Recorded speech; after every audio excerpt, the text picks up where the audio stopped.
Actually, you know what? I'm gonna just start. Zechariah chapter 1. In the 8th month, in the 2nd year of Darius, the word of Yah came to Zechariah, son of Berechiah, son of Edo, the prophet, saying, Yahweh became wrathful with your forefathers. Wrath, say to the people, thus say Yah, master of legions, return unto me the word of Yah, master of legions, and I will return unto you, say Yahweh, master of legions. Do not be like your fathers, to whom the prophets of old called out, saying, thus say Yah, master of legions, return now from your evil ways and from your evil deeds. But they did not listen nor pay attention to me, the word of Yah. Your forefathers, where are they? And as for the prophets, could they live forever? However, my words and my decrees, which I commanded my servants the prophets, did they not befall your fathers? They repented and said, just as Yah, master of legions, thought to do to us, according to our ways and our deeds, so did he with us. On the 24th day of the 11th month, which is the month of Shavat, in the 2nd year of Darius, the word of Yah came to Zechariah, son of Berechiah, son of Edo, the prophet, saying, I saw a vision in the night. There was a man riding upon a red horse, and he was standing among myrtle bushes that were in a pool of water. Behind him were horses, red, sorrel, and white. I said, what are these, my lord? The angel who was speaking to me said to me, I will show you what these are. And the man who was standing among the myrtles spoke up and said, these are the ones whom Yah has sent to travel about the earth. Then they spoke up to the angel of Yah who was standing among the myrtles and said, we have traveled about the earth, and behold, all the earth sits still and is at rest. The Malachi then spoke up and said, Yah, master of legions, until when will you not have mercy upon Jerusalem and upon the cities of Judah, which you have spurned for these 70 years? Yahweh then answered, favorable things to the angel who was speaking to me, words of comfort. The angel who was speaking to me then said to me, call out, saying, thus say Yah, master of legions, I have become zealous for Jerusalem and for Zion, a great zeal, and I am wrathful, a great wrath against the complacent nations, who when I became slightly wrathful, augmented the evil. Therefore, thus say Yah, I have returned to Jerusalem in mercy. My temple will be rebuilt in it, the word of Yah, master of legions, and the plumb line will be stretched out over Jerusalem. Call out again, saying, thus said Yah, master of legions, my cities will once again spread out with bounty. Yahweh will have mercy on Zion once again, and he will choose Jerusalem once again. Chapter 2. Then I lifted my eyes and looked, and behold, 4 horns. I said to the angel who was speaking to me, what are these? And he said to me, these are the horns that dispersed Judah, Yasharah, and Jerusalem. Yahweh then showed me 4 carpenters. I asked, what are they coming to do? And he spoke, saying, these horns that dispersed Judah, humiliating them, until no man could raise his head.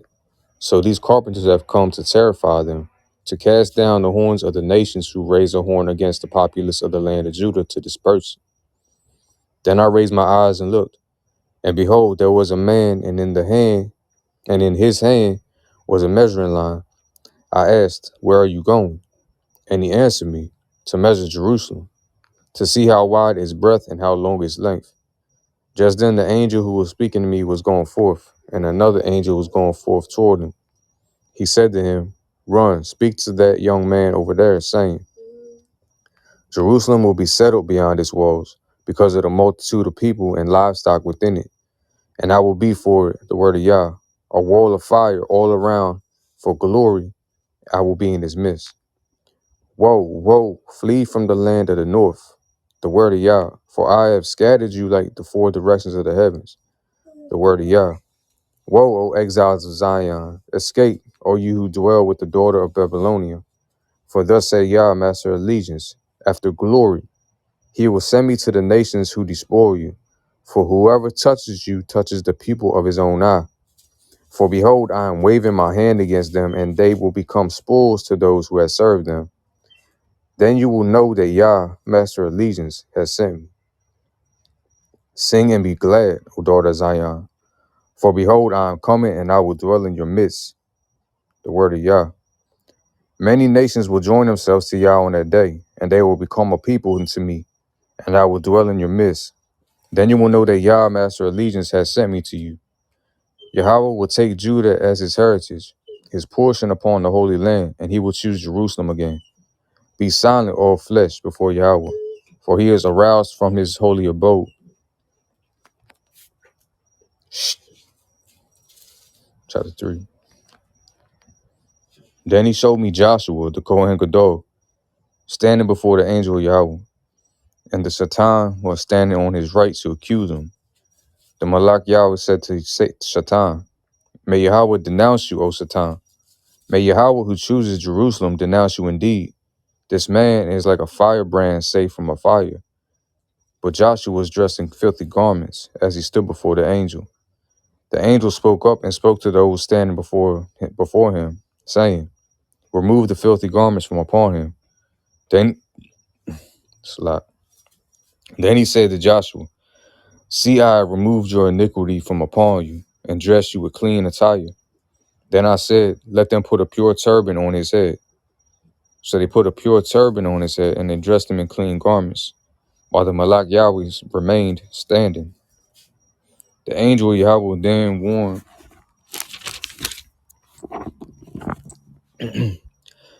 Joshua, saying, Thus said Yahweh, Master of Legions, if you go in my ways, and if you will safeguard my watch, and you also administer my temple, and you will also guard my courtyards, then I will grant you strides among these angels who stand here.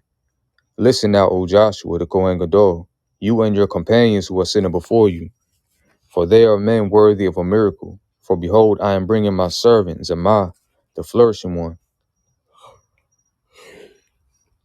For behold, the foundation stone that I have placed before Joshua, 7 eyes toward one stone. Behold, I am engraving its adornment, the word of Yah, Master of Legions, and I will remove the iniquity of that land on that day, on one day. On that day, the word of Yah, Master of Legions, each man will invite his fellow beneath the vine and beneath the fig tree. Chapter 4.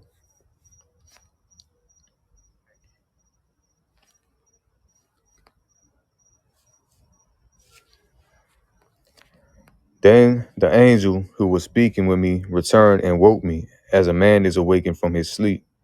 He said to me, What do you see?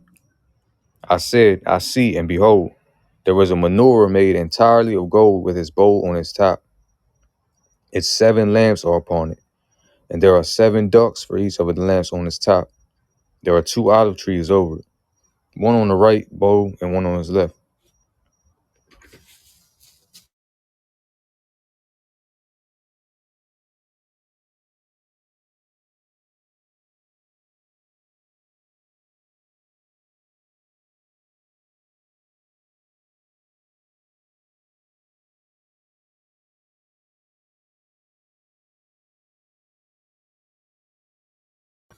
My bad. I spoke up and said to the angel who was speaking to me, saying, What are these, my Lord?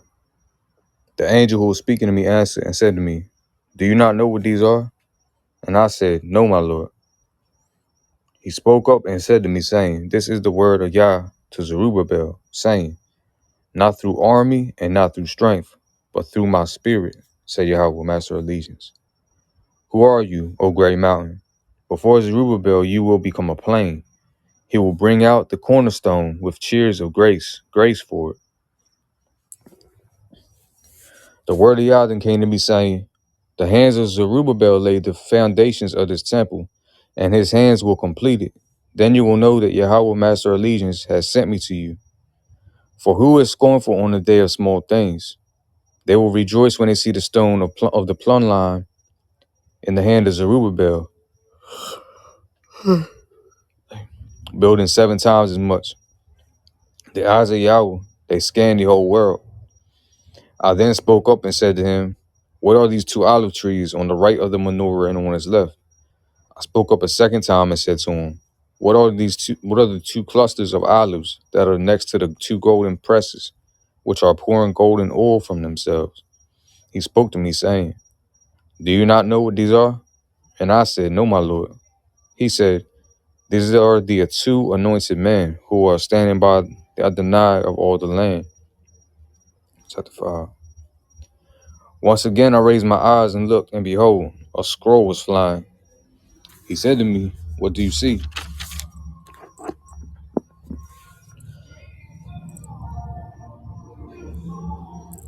Damn.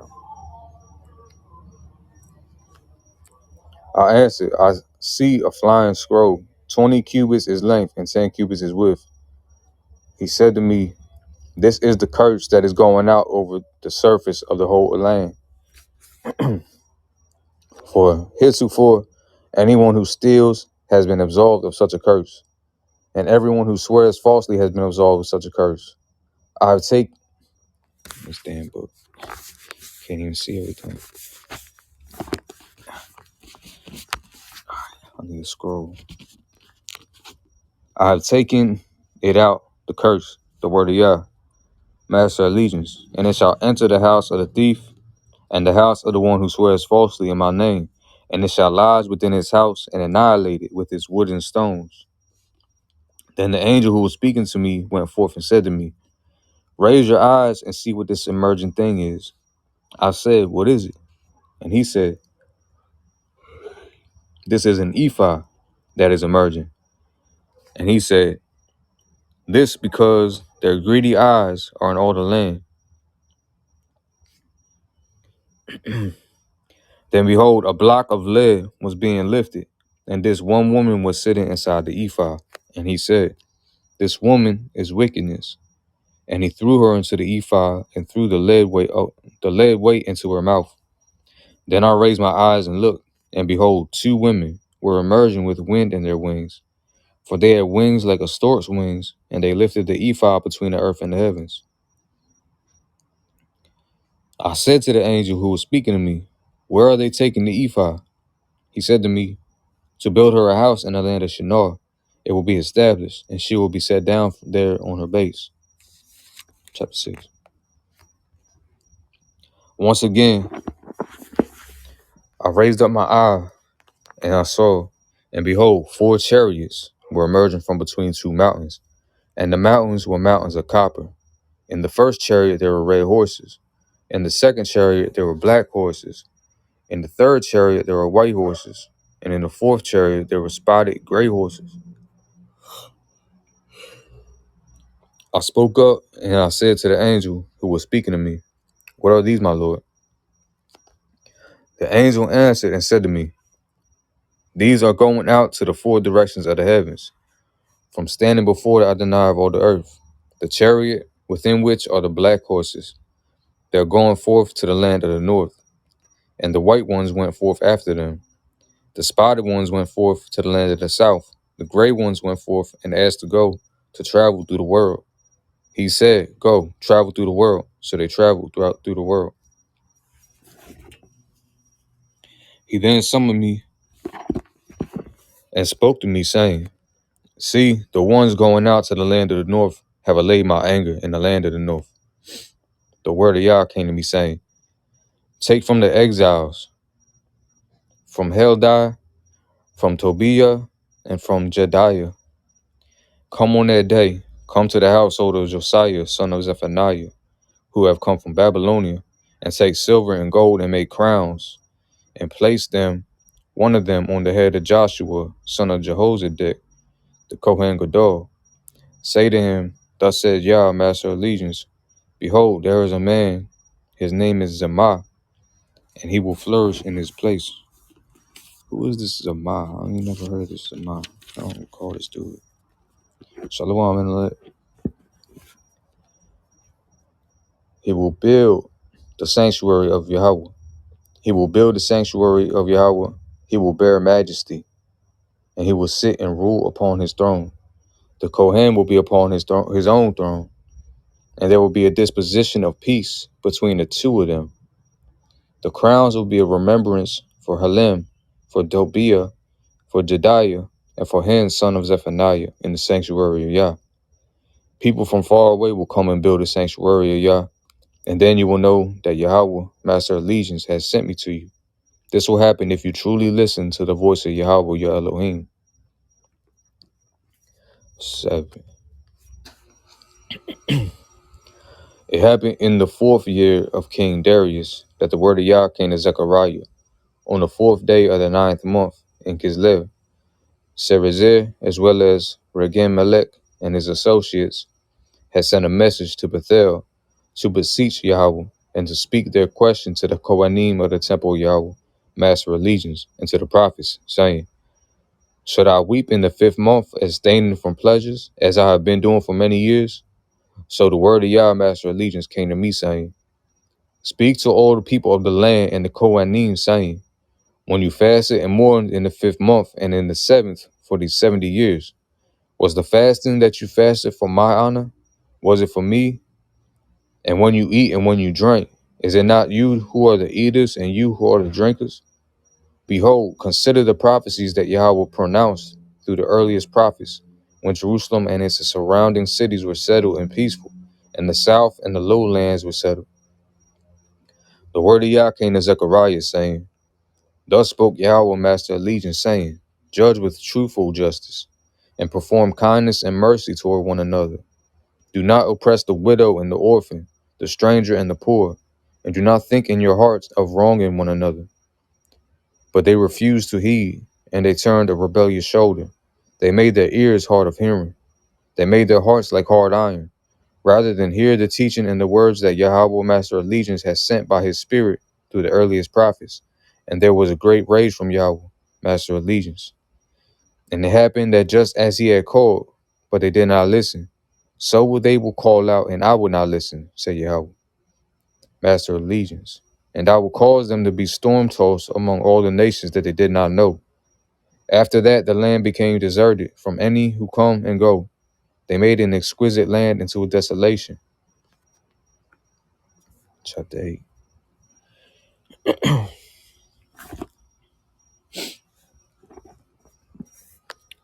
The word of Yah, Master of Legions, came to me, saying, Thus said Yahweh, Master of Legions, I have become zealous with great zeal on behalf of Zion. I have become zealous with great wrath on his behalf. Thus said Yahweh, I have returned to Zion, and I have made my dwelling in the midst of Jerusalem. Jerusalem will be called the city of truth, and the mountain of Yahweh, Master of Legions, the holy mountain. Thus said Yah, Master of Legions, old men and old women will once again sit in the streets of Jerusalem, each with his staff in his hand because of advanced age. And the streets of the city will be filled with boys and girls playing in the streets. Thus said Yah, Master of Legions, just as it will be wondrous in the eyes of the remnant of this people in those days, so will it be wondrous in my eyes, the word of Yah, Master of Legions. Thus say Yah, Master of Legions, Behold, I am saving my people from the land of the east, and from the land where the sun sets, and I will bring them, and they will dwell within Jerusalem. They will be a people unto me, and I will be an Elohim unto them, in truth and in righteousness. Thus say Yah, Master of Legions, Let your hands be strong, you who hear these days these words from the mouth of the prophets, which were spoken on the day that the foundation was laid for the temple of Yah, Master of Legions, the sanctuary to be built. For before those days people had no earnings, nor were their nor were their earnings from animals. Those who traveled back and forth had no peace because of the enemy, and I set everyone man against his neighbor. But now, not as in earlier days, am I toward the remnant of this people, the word of Yah, Master of Legions. For now the seed is of peace, the vine gives forth its fruit, the land gives forth its produce, and the heavens give forth their dew.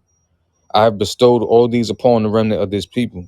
And it will happen that just as you, O house of Judah and house of Yasharal, have been a curse for the nations, so will I save you, and you will be a blessing. Do not fear, and let your hands be strong. For thus said Yahweh, Master of Legions, just as I had planned to bring misfortune upon you when your forefathers angered me, said Yahweh, Master of Legions, and I did not relent from doing so. So have I turned back these days and planned to benefit Jerusalem and the house of Judah. Do not fear. These are the things that you should do. Speak the truth with one another, and in your gates judge with truth, justice, and peace. Do not think evil toward one another in your hearts, and do not love false oaths, for all of these are what I hate. The word of Yah. The word of Yah, Master Allegiance, came to me saying, Thus say Yah, Master Allegiance, the fast of the 4th month, the fast of the 5th, the fast of the 7th, and the fast of the 10th will be to the house of Judah for joy and for gladness and for happy festivals. Only love truth and peace. Thus said Yahweh, Master of Legions, it will yet be that people will come, as well as inhabitants of many cities. The dwellers of one city will go to those of the other, saying, Let us go and supplicate before Yahweh, and seek out Yahweh, Master of Legions. They will answer, I too will go. Many peoples and mighty nations will come to seek out Yahweh, Master of Legions in Jerusalem, and to supplicate before Yahweh. Thus said Yah, Master of Legions, in those days it will happen that 10 men of all the different languages of the nations will take hold. They will take hold of the corner of the garment of a Jew, saying, Let us go with you, for we have heard that Elohim is with you. Chapter 9. The prophecy of the word of Yahweh for the land of Hadrak, with Damascus its resting place. Toward Yahweh will be the eyes of mankind, and all the tribes of Yasharal.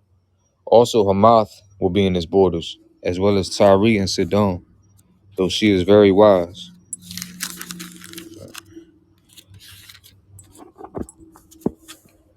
Tyre built herself a fortification. She amassed silver like dirt, and fine gold like the mud of the street.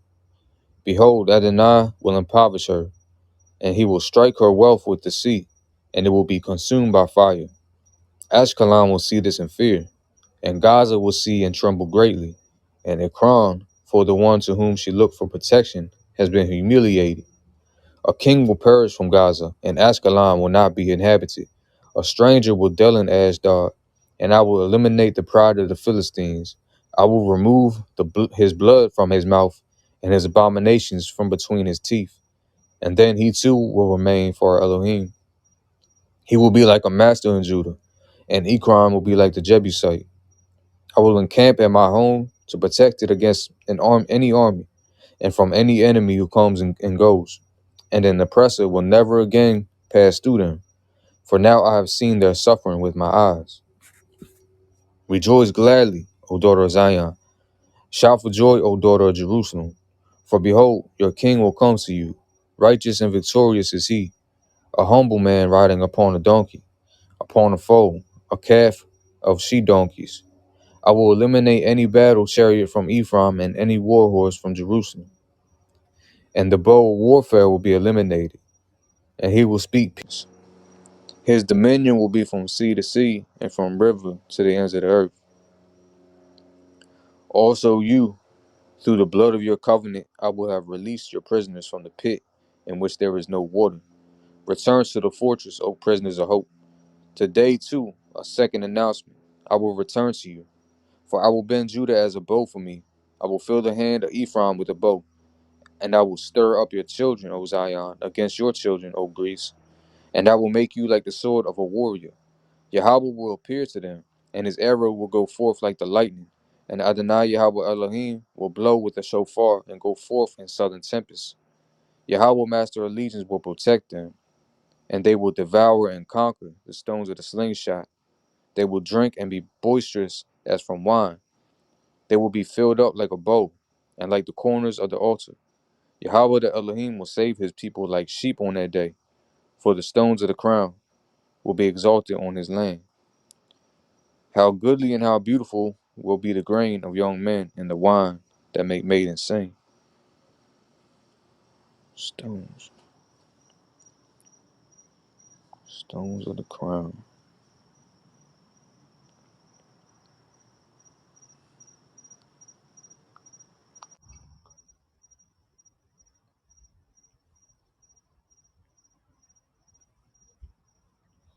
I was wondering what that stones of the crown meant. Stones of the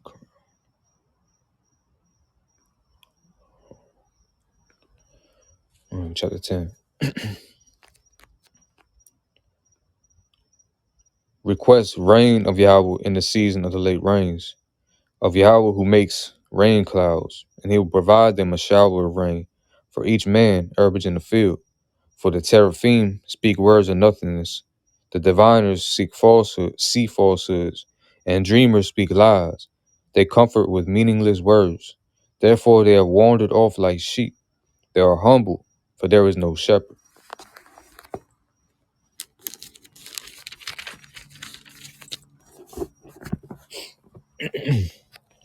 My anger is kindled against the shepherds, and I will punish the he-goats.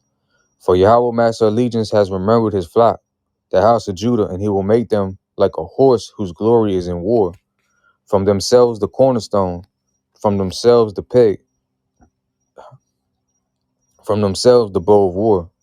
From themselves all the leaders will come forth together. They will be like warriors trampling their enemies in the mud of the streets in war. They will wage war, for Yahweh will be with them, and the enemy riders of horses will be put to shame. I will give power to the house of Judah, and I will save the house of Joseph. I will settle them, for I will have mercy upon them, and they will be as if I had not rejected them. For I am Yahweh the Elohim, and I will answer them. Ephraim will be like a mighty warrior, and their heart will be glad as with wine. Their children will see and be glad. Their heart will rejoice in Yahweh. I will whistle to them and gather them, for I have redeemed them, and they will become as numerous as they had been numerous. I had sown them among the nations, and they remembered me in faraway places. So they will live with their children, and they will return. I will bring them back from the land of Egypt. I will gather them in from Assyria. I will bring them to the land of Gilead and Lebanon. There will not be enough room for them. Misfortune will pass through the sea, and Elohim will strike the waves in the sea. All the deep waters of the river will dry up. The pride of Assyria will be brought down, and the staff of Egypt will depart. I will give Yasharal power through Yahweh, and they will walk with his name. The word of Yah. Chapter 11.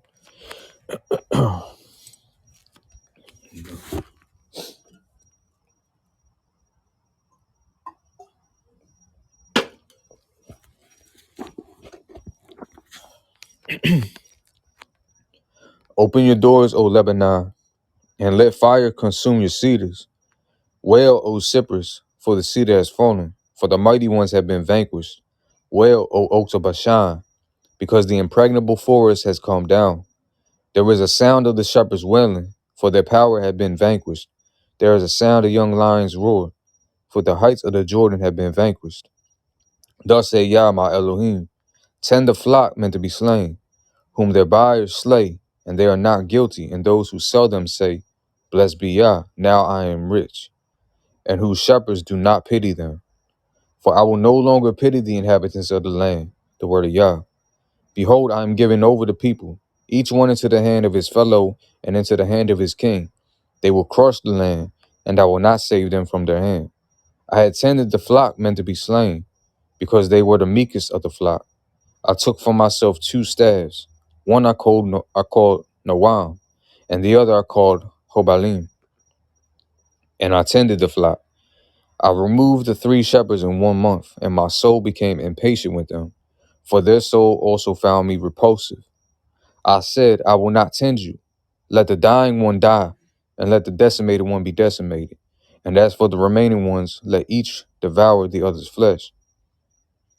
And I took my staff, Noam, and broke it, to annul my covenant that I had sealed with the peoples. So it became annulled on that day. And the meek of the flock, all who paid heed to me, recognized that it was so, that it was the word of Yah. I said to the people, if it is proper in your eyes, give me my fee, and if not, refrain. So they weighed out my fee, 30 silver coins. Boy, this is where they ripped that from in the Flute Testament. Yahweh said to me, throw it to the treasurer of the precious stronghold, which I have divested from them. So I took full amount of 30 silver coins, and I threw it into the temple of Yah to the treasurer. Then I broke my second staff, Hobalim, to annul the brotherhood between Judah and Yasharal. Yahweh said to me, again, take for yourself the implements of a foolish shepherd. For behold, I am setting up a shepherd in the land. He will not pay attention to the decimated ones. He will not seek out the youth. He will not heal the broken one, and he will not nurture the weak one. But he will eat the flesh of the healthy one and break their hooves. Woe to the worthless shepherd who abandons the flock, a sword upon his arm and upon his right eye. May his arm utterly wither, and his right eye go completely blind. Chapter 12. The prophecy of the word of Yah concerning Yosharol. The word of Yah, who stretches out the heavens and lays the foundation of the earth, and who fashions the spirit of man within him. Behold, I am making Jerusalem a cup of poison for all the peoples all around. Also Judah will take part in the siege of Jerusalem.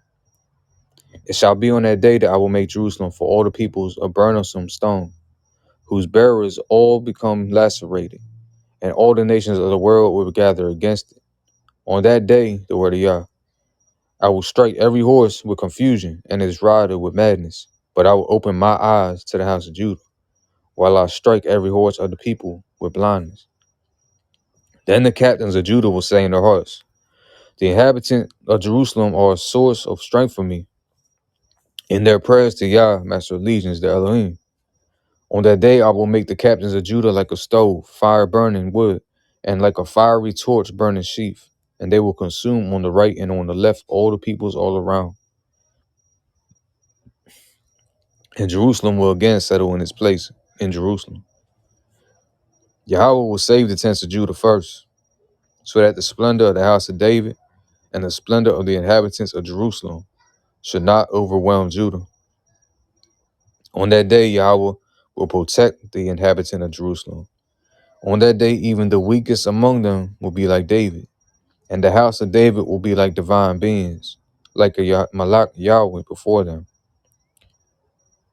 And it shall be on that day that I will seek to destroy all the nations that come upon Jerusalem. I will pour out upon the house of David and upon the inhabitant of Jerusalem a spirit of grace and supplications. They will look toward me because of those whom they have stabbed. They will mourn over him as one mourns over an only child, and be embittered over him like the embitterment over a deceased firstborn. On that day, the mourning will become intense in Jerusalem, like the mourning of Hadadrimmon and the mourning at the valley of Megiddon.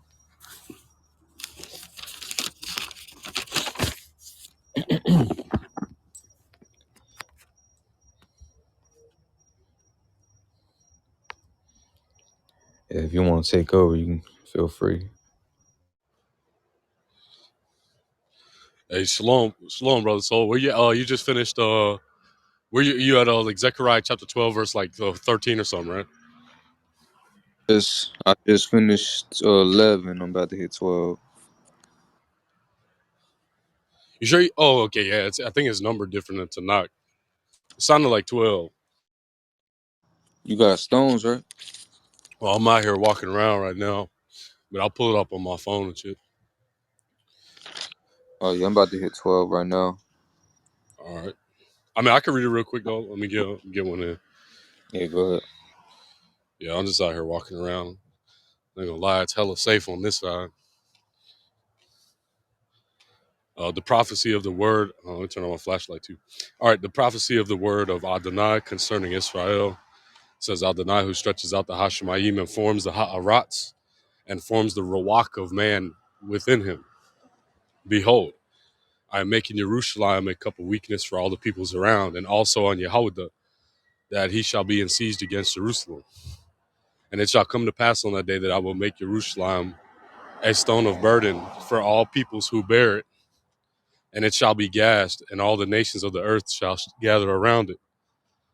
On that day, says Adonai, I will smite every horse with bewilderment and its rider with madness, and upon the house of Yahweh I will open my eyes, and all the horses of the peoples I will smite with blindness.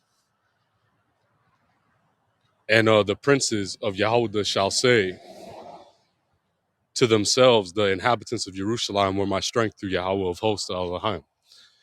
On that day I will make the princes of Yehuda as a fiery stove among wood, and as a brand of fire among sheaves. And they shall consume on the right and on the left all the nation round about, and Jerusalem shall stay in its place in Jerusalem. And Adonai shall first save the tents of Yehuda first, so that the boasting of the house of David, or the Tiferet of the house of David, and the Tiferet of the inhabitants of Jerusalem, shall not increase over Judah. On that day, Adonai shall protect the inhabitants of Jerusalem, and the weakest of them at that day shall be like David, and the house of David shall be like Elohim, as the angel of Adonai before them. And it shall come to pass on that day that I will seek to destroy all the goyim that come against Jerusalem. And I will pour out upon the house of David and upon the inhabitants of Jerusalem the ruach of grace and supplications. And they shall look to me because of those who have been thrust through with swords. And they shall mourn over it as one mourns over an only son, and shall be in bitterness, therefore, as one is embittered over a firstborn. And this is why I thought you read it right here, because this next verse. On the day there shall be a great mourning in Jerusalem, like the mourning of Hadadrimmon in the valley of Megiddon. Yeah. I meant when you said 12, I meant I read verse 11 and verse 12. I didn't know you meant the whole chapter 12. Oh, my bad. I mean, it's Yeah, all good. yeah. I was about to hit verse 12 in chapter 12. But yeah.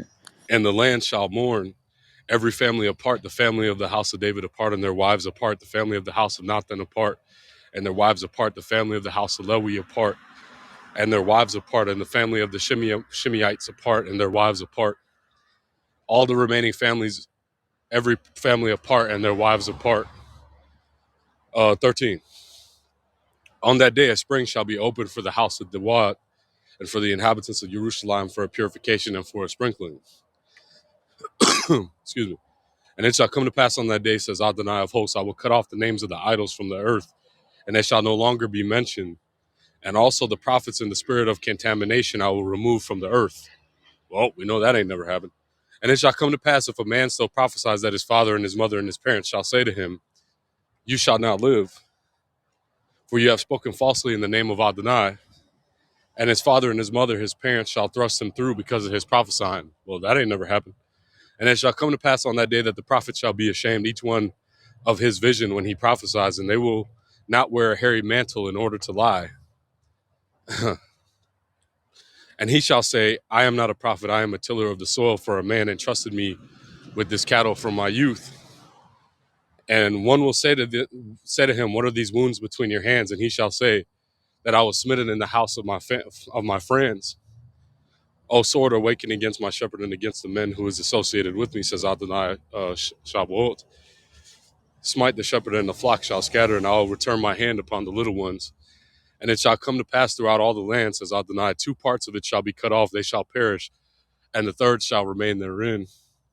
And I will bring the third in fire, and I will refine them as one refines silver, and I will test them as one tests gold. And he shall call in my name, and I will respond to him. I said, he is my people. And he will say, Adonai is my Elohim. But I'm been walking around without looking. I'm crossing the street real quick. Next chapter. Well, I'm kind of like halfway through crossing this road. All right, behold, a day of Adonai is coming, and your plunder shall be shared within you. And I will gather all the goyim to Jerusalem to wage war, and the city shall be captured, and the houses shall be plundered, and the women shall be ravished, and half the city shall go forth in exile, and the rest of the people shall not be cut off from the city. And Adonai shall go forth and wage war with those goyim, like on the day he waged war on the day of the battle. And on that day his feet shall stand on the mountain of olives, which is before Jerusalem from the east, and the Mount Olive shall split in the midst thereof toward the east and toward the west, a very great valley. And half the mountain shall move to the north, and half of it shall move to the south. And you shall flee into the valley of the mountains, for the valley of the mountains shall reach Azal. And you shall flee as you fled because of the earthquakes in the days of Uzziah, the days of the king of Yehuda. And Adonai my Elohim shall come. All the Kodashim are with you, And it shall come to pass on that day that there shall be no light, only disappearing light and thick darkness. And it shall be on that day that shall be known to Adonai, neither day nor night. And it shall come to pass, excuse me, that it shall be light. Hold on, let me read that again. And it shall be one day that shall be known to Adonai, neither day nor night. And it shall come to pass that at evening tide it shall be light. And it shall come to pass on that day that spring water shall come forth from Jerusalem, half of it from the eastern sea, and half of it to the western sea. In the summer and the winter it shall be. And Adonai shall become Malach over all the Ha'arats on that day. Shall the Yahweh Adonai be one, and his name one. The whole Ha'arat shall be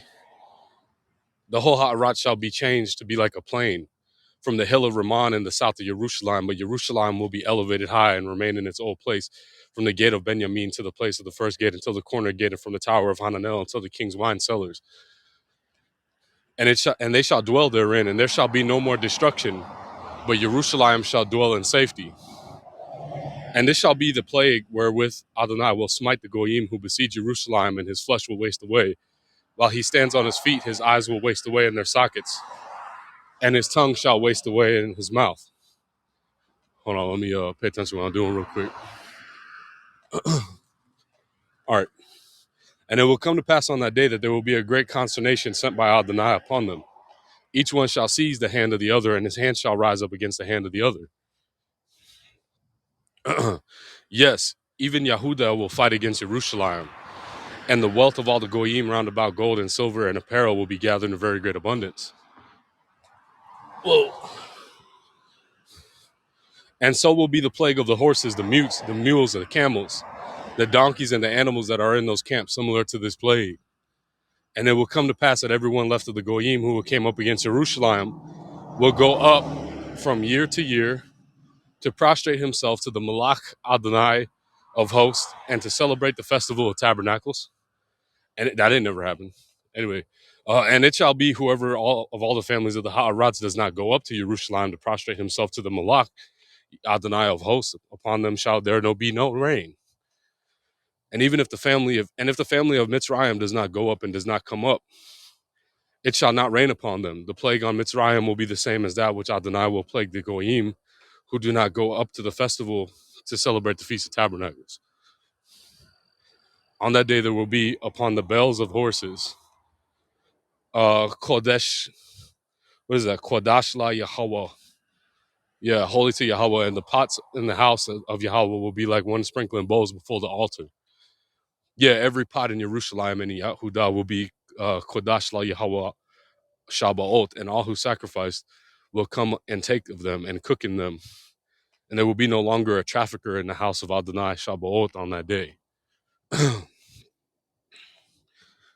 All right. Hey, you want to take over Malachi real quick?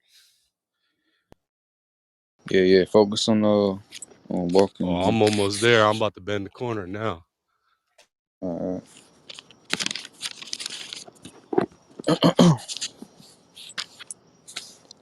the prophecy, Malachi. The prophecy of the word of Yah to Yasharal by the hand of Malachi. I loved you, says Yah, but you say, how have you loved us? Was not Esau the brother of Jacob, the word of Yah? Yet I loved Jacob, but I hated Esau. I made his mountains a desolation and gave his heritage to desert serpents.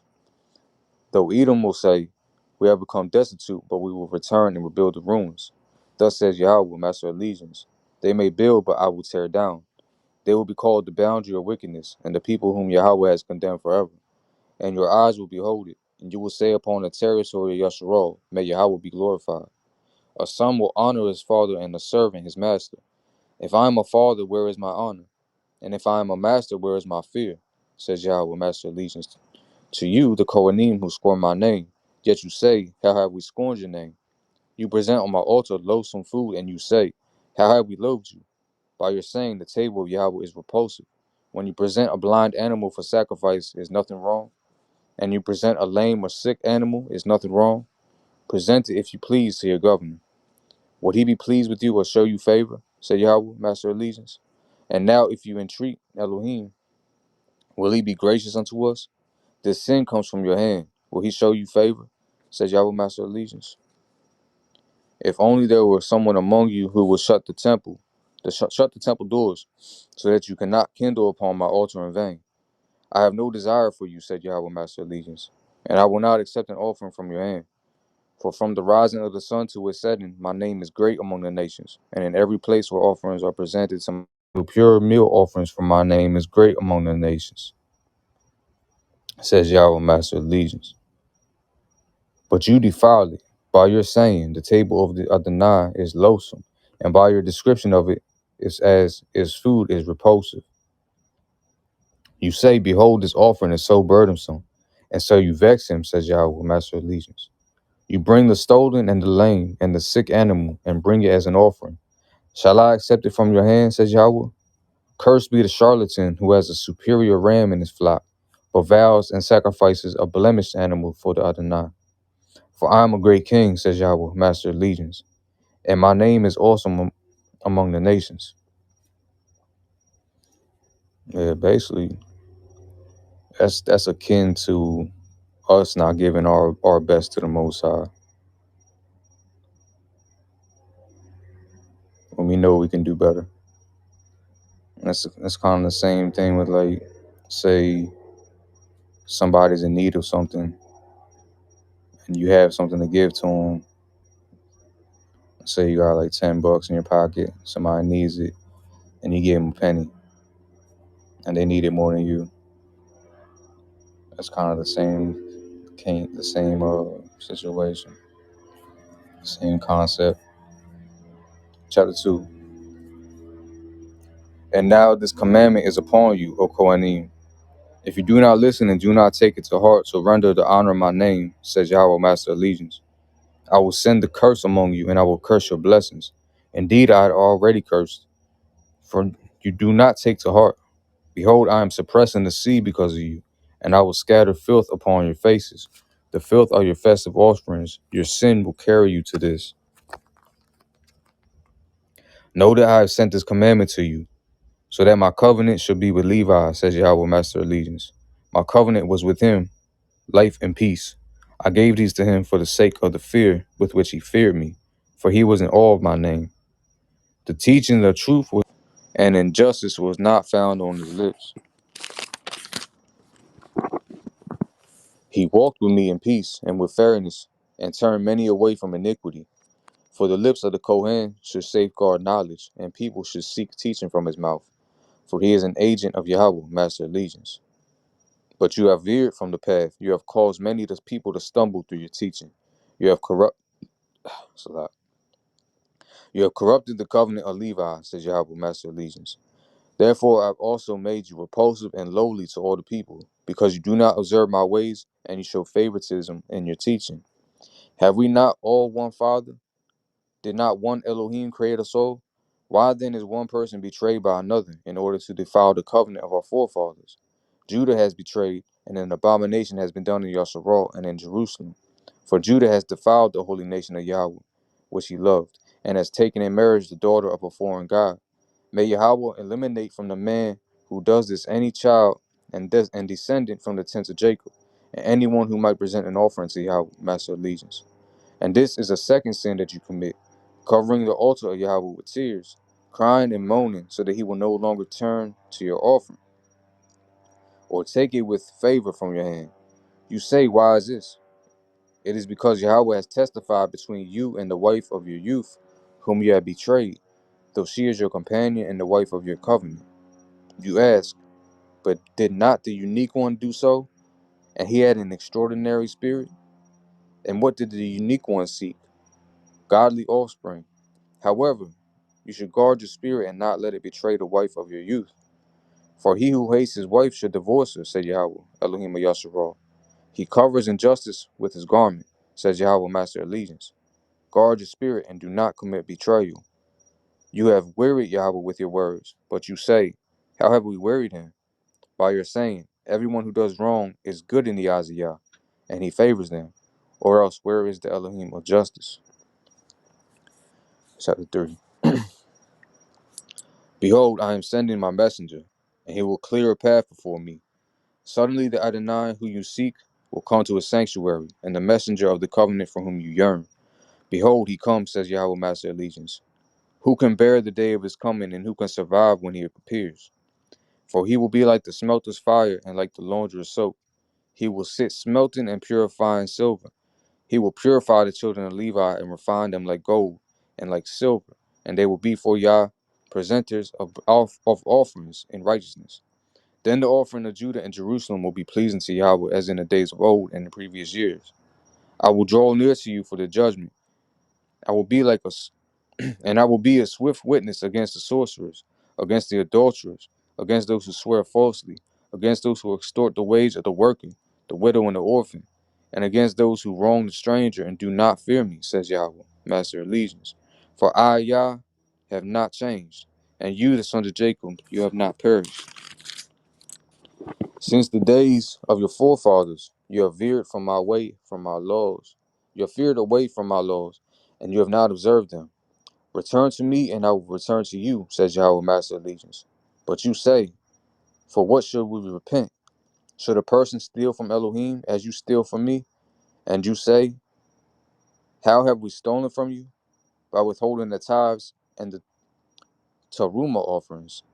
You are cursed with a curse, yet you continue to steal from me, the entire nation. Bring all the tithes into the storehouse, and let it be a sustenance in my temple. Test me, if you will, with this, says Yahweh, Master of Legions.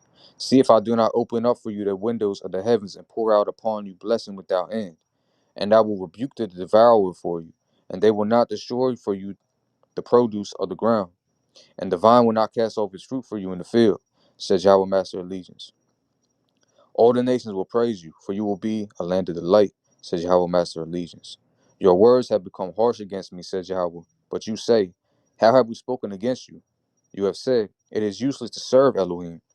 What gain is there for us that we have kept his watch, and that we walk submissively before Yahweh, Master of Legions? So now we praise the wicked. Evildoers are built up. They have even tested Elohim and escaped. Then those who feared Yah spoke to one another, and Yahweh listened and heard.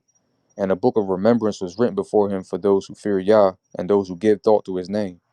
They will be a precious treasure for me, says Yahweh, Master of Legions, on the day which I bring about, and I will have mercy on them as a man has mercy on his son who serves him.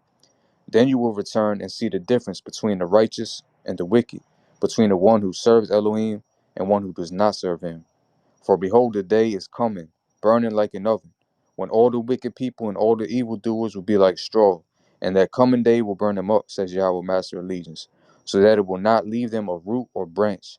But a sun of righteousness will shine for you who fear my name, with healing in its rays, and you will go out and flourish like calves fattened in the stall, and you will trample the wicked, for they will be ashes under the soles of your feet, on that day that I bring about, says Yahweh, Master of Legions.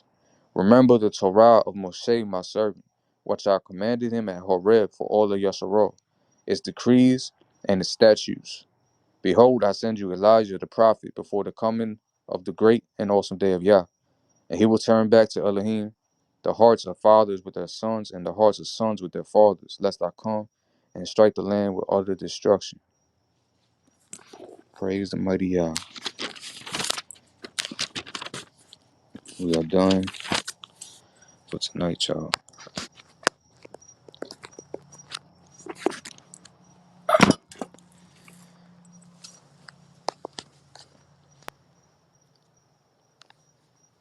You just finished Malachi?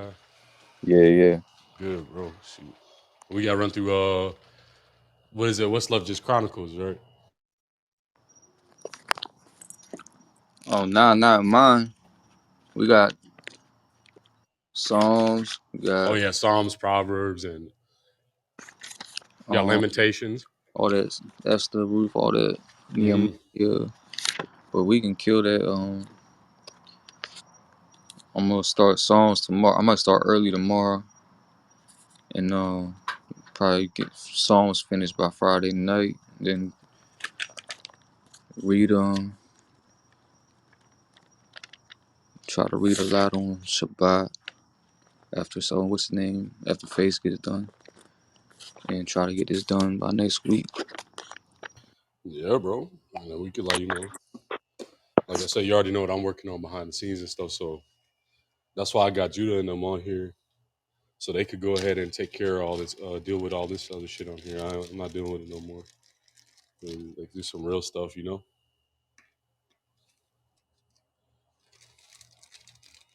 All that fisherman. Shit, I'm done fishing, bro.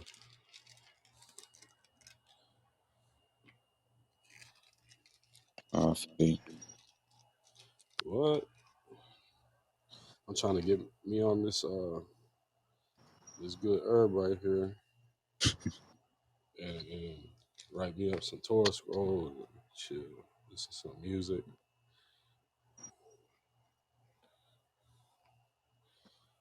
Yeah, I'm glad I caught the room though. I didn't get a notification for it. nah. No, I didn't get I didn't get one for it, but I decided to go for a walk, and I'm like, man, let me see what's going on out here. So, seeing you were on. Hold on. I know I pinged you.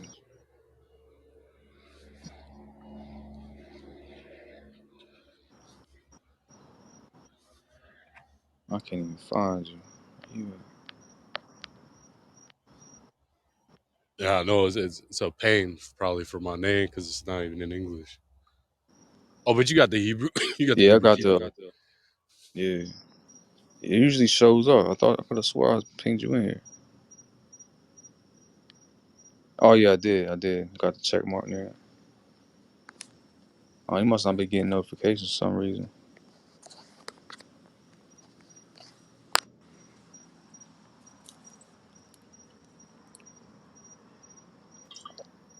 That was a good reading though, man. Glad I could get a little couple bars in.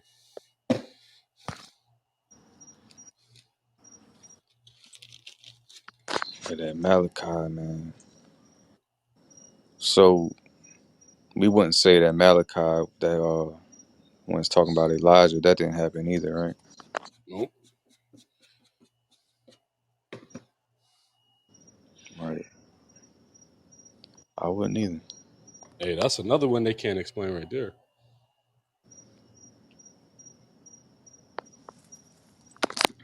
Oh shit.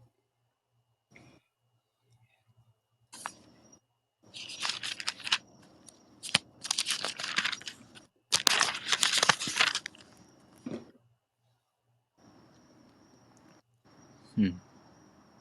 What else you see in there?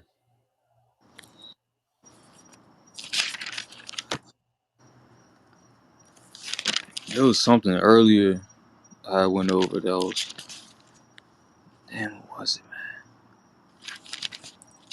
I forgot to have my pen out here so I could highlight it. Where's it at?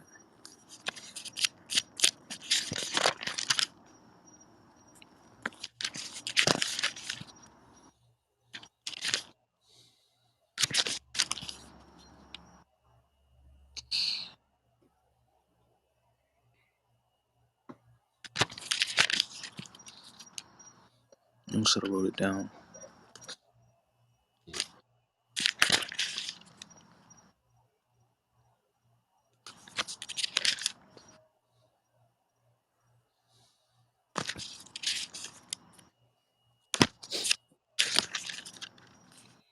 Hey, so Nutter kept his word at least a little bit yesterday. Sister Naftali got her debate. She going at it with Dagger Squad right now. Oh yeah, I was gonna say I saw ZechariYaH debating somebody on the channel. Something popped up on my YouTube earlier. Well, wasn't he supposed to Yeah, we debate don't. y'all? He was that nigga's been running from that debate for a couple years now. I don't know how we let him slip out yesterday. I thought we was on point yesterday. Quinath was on his ass too a little bit, trying to get him to set a debate. The brother would just not. He just would not set a debate. And then I didn't say nothing, but because I kind of like Brother Shar and Gadal a little bit, you know what I'm saying? So I didn't really say nothing, but they've been trying to debate us on this language shit for a little bit over a year and a half as well.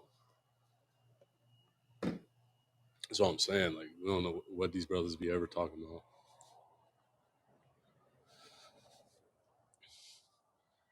Yeah, I'm not gonna lie. Shar really got me on point with that language. I was like, oh yeah, they punched me in the chest one time, bro. I'm telling you.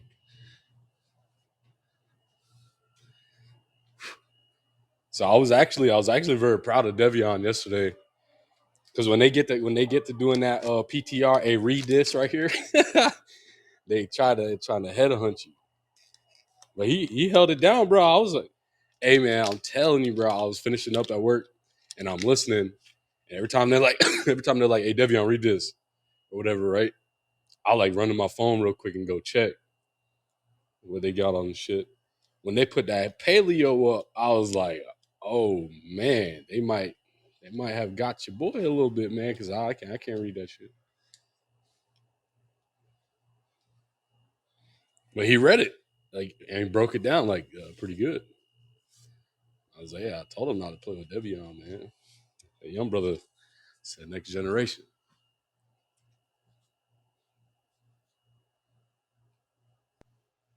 Oh yeah, yeah. I know. Something I wanted to. It said something about putting stones in a crown or something like that. Oh yeah, yeah. When you find it, we'll go through it. Yeah, I know what you're talking about.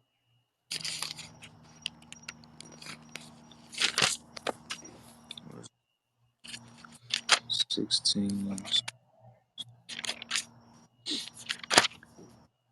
It was What book nine. you in? Oh, Nine. Zechariah 9. Yeah, 9:16. All right. For the stones of the crown will be exalted on his land. Yeah. All right. Let's see here.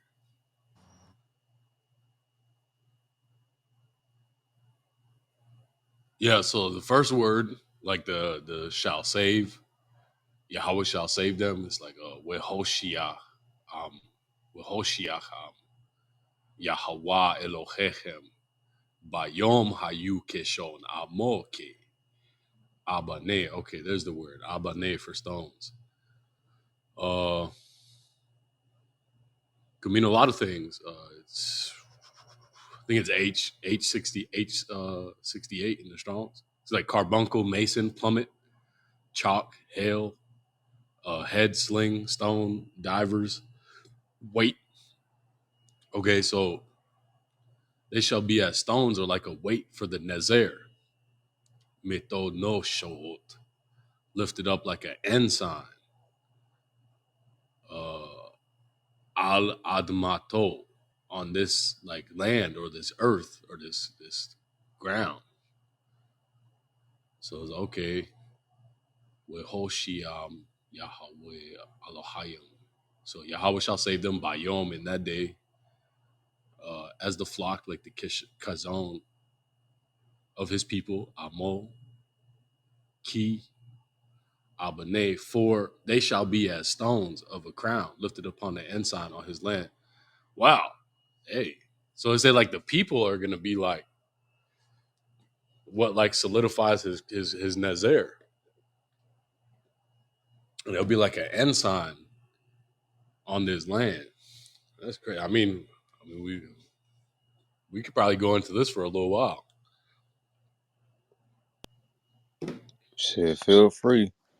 So I know when I read this again, I'm gonna have the concordance or something, some kind of blue letter Bible or something open so I can go through like each word and so I know exactly what's. Cause I know there's a lot of stuff that you don't really. Yeah, get this right here. Go to your app store and get an interlinear Bible. Download an interlinear Bible real quick, and then it got the Strong's numbers and the Hebrew words with pronunciations right above the English. That's what them Jewish niggas over there be reading. Don't let them play with you, bro. Niggas can't read that shit. Is it Safari or the same type of thing? No. Just download like interlinear Bible, and then what you got? You got an Android or an iPhone or something? Got that Apple. Okay, yeah. Try to like find like interlinear Bible, and then when you like go to the pictures for the app, see if it has like the Strong's numbers, the Hebrew words right above each word in the English and all that shit. That's how I'm writing this Tanakh as well. Interlinear. It's a strong concordance. You said. It's like an interlinear Bible, but it'll have like the Strong's numbers at the top of each word. Let's see. Interlinear Yeah, it's like an interlinear Hebrew Bible or something like that. Yeah, you'll find it.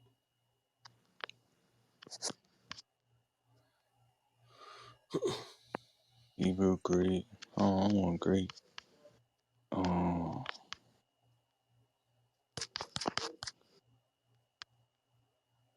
Well, yeah, if you was wondering how I pulled that them Strong's numbers so fast, is because I'll be having that sitting right there.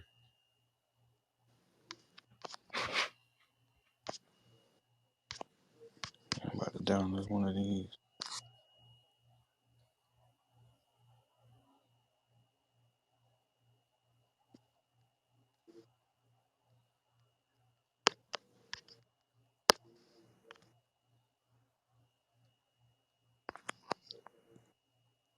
You found one?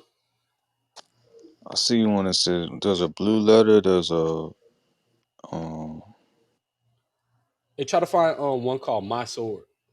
my sword.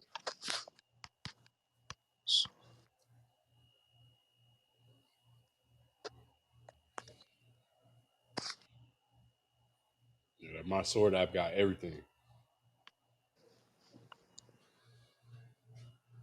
Let me see.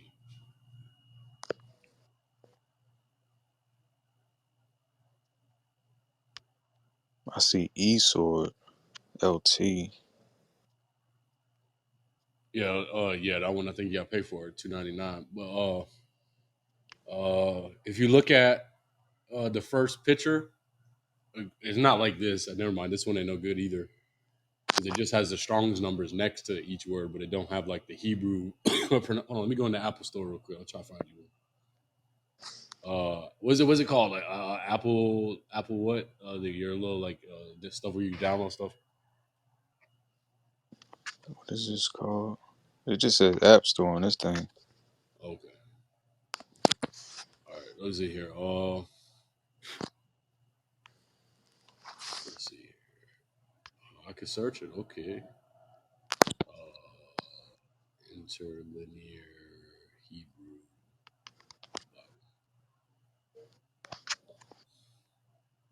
Oh, it ain't working for me. But yeah, if you find one, you'll see exactly what I'm talking about. And so it'll have like everything in English, right? But above each word in English, it'll have the Hebrew words, and then it'll have another line for pronunciation, and then it'll have the Strong's numbers and shit. Well, the super old Strong's.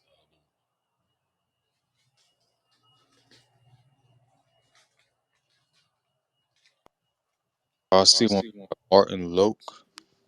So as a what word is it? What letter is that? The Hebrew word for letter for A and the A on the front as the cover.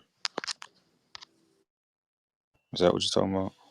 I don't know. Mine is called. Where is it at? Mine is just called Hebrew Interlinear Old Testament.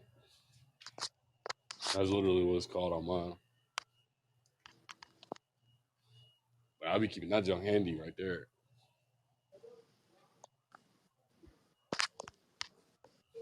Yeah, nothing's coming up for me on that. Mm, that junk is crazy. Let me show you on the picture real quick. But if you want like a actual like a Torah like that, they sell them the art scrolls, the Skashtin Chumash. They have it. It's like literally written like this. Excuse me, this shit's pretty good, but it's interlinear. It's very useful. But the whole thing is written like this, and that's how I'm writing art Tanakh. All right, so if you check my picture, you'll see it now. It's like that.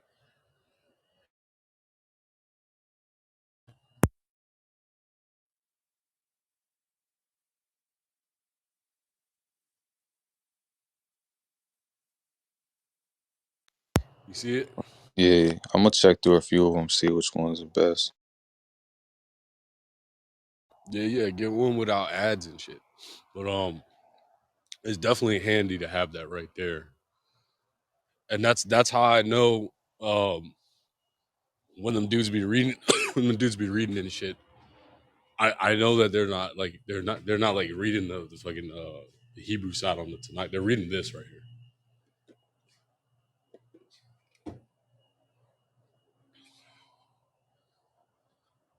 Shark could read though.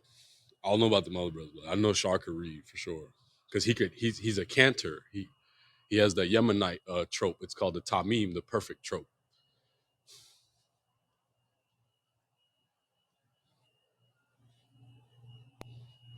Yeah, it sound like Yeah, he's actually really good at reading. I was just kind of trolling him a little bit yesterday.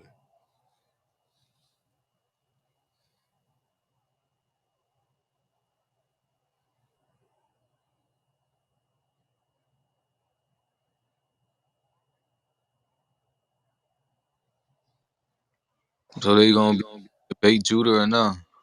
Oh, I mean, shit, we don't know. Like, the first time, like I said, we got into it with him on the language. Um, we actually went at it with them for like a couple of hours or whatever. It was just me and Zaya. Um, this is like a year and a half ago. Excuse me. And like we're like, yo, like you trying to debate or whatever? They're like, yeah. I'm like, all right, so come on the channel. We set it up. The niggas ain't never came. They waited for him to get on here. Yeah, you know what I'm saying? I got love for them brothers. Them brothers clout chasing a little bit. About you got to make a public apology to the community when we beat you for teaching this stuff. I'm like, bro, you better talk to Christians over there just hanging out, bro. Public apology for what? Being the only niggas on the planet teaching Torah? Like, what's wrong with you?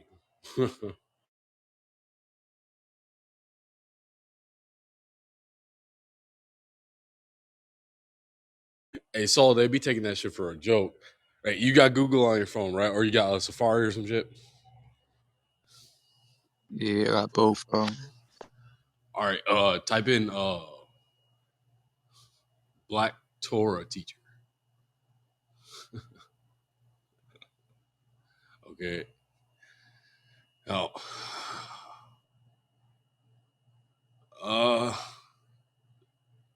well, you see the second search, right? We on Google? Yeah, the one that said the black people in Jewish tradition. Yeah, Torah.com, the Ethiopian Jews right there. You see them, right? Yeah. Okay, all right. So let's keep scrolling down. Let's see if we see anything. Bro, I don't know why they think I'm trolling whenever I bring this up.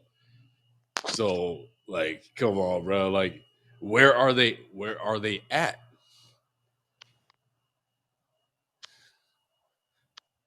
Where? Like, okay, because like, brother Mordecai, you know, I got love for them brothers too, but they're not actually teaching the Torah. They're teaching like Kabbalah and the Talmud.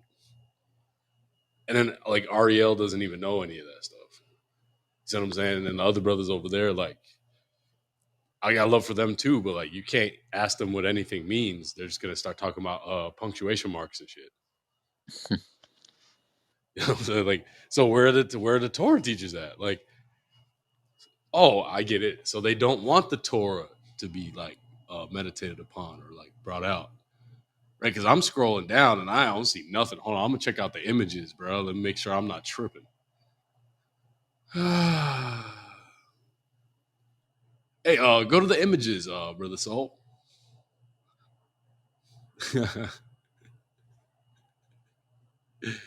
Yeah, you can't make this up. All right, you see the first image, right? Yeah. All right, so we see some brothers there, right? Now they got they got the Keebler elf, right, standing in the middle, and he's like opening up the Tarawah for them, the scroll, right? So, what does it say right there in the caption, Brother Soul, for the picture? Black and Jewish, a synagogue gains acceptance Damn, acceptance from who? from Keebler. Damn, not from your house. Let me go back inside because I got, you know, I got all type of neighbors and stuff, right? All right, not from y'all though. Why? You see the picture right underneath that one, right? Yeah. On the left side. Oh, let's get these. Let's get these niggas. Does that brother have a goddamn skin fade, Brother Soul? uh, Right, with the the kippa, Yarmulke. right, and then the other dude, you see his pimp hat on, right? Right, yeah, right. He's the only one in there with he pimping everybody. Right, he got a flower in his pimp hat, Brother Soul. Is that what that is? Right, and you see what he's doing with them, right? They're all crowded around looking at it, right? And who is opening up this Torah scroll for them? Like the Undertaker. Right. It's right again, right? It's the same guy in the last picture. And he's going around and he's giving them Torah scrolls or letting them have access to them. But you remember how much these things cost, right, Brother Soul? Pretty penny. Shit. Right. And the last picture was talking about them gaining acceptance. So they're not even legit until they have a handwritten Torah scroll that they could use and have like the kids read out of that shit and all of that shit, right? Okay. So this guy, he comes up with rules that say that you can't write a Torah scroll. Huh? Yeah. He did? They have a copyright on the Masoretic text. How do is Right. that the original one? The Masoretic is what the stones and all the other Tanakhs use basically. And you see what I'm saying? The King James has like the like the damn trademark and copyright on the KJV manuscripts, and yep, the Pope has the damn Dead Sea Scrolls and shit. You see what I'm saying? How the hell they copyright something unless they altered it or something like that? Right, bro. Thank you. So, did they create these documents, Brother Soul? Hell no. So it's actually someone else's shit. Pretty much, shit. Right. Who did it belong to? Not them. Right. Isn't that the whole thing we've been telling them this whole time? Yeah. Right. So he's putting these dudes on the hook for 100 grand, and these aren't even like legit Torah scrolls. He's probably a scammer and had it damn typed out. Mm. But they have a machine that does it. If you go on YouTube, they have a machine because you can't just print out a Torah scroll. It's made on animal whatever parchment, right? And then has special ink, and then um it's sewed together with animal veins, right? So you can't just like type on that on the computer and print it out on like a parchment. You see what I'm saying? This right here that he has though, they have like a machine. They built like a mechanical arm and they programmed it to do the movements of the alphabet. And like they programmed it in the computer which one to do every time, right? So there's like hundreds of thousands of times they would have to go in there and program it. Okay, it's this letter whenever in this order, this order, this order, right, to complete the entire production of this book, right? Okay, to mass produce it, right? They used to do that. I forget what it's called. Printing press. You ever heard of printing press? Yeah, yeah. Yeah, them dudes used to have to sit there and put them damn numbers and letters in order how they needed it. Mm. Yeah, somebody would have to sit down and do that at least one time for each thing they were printing.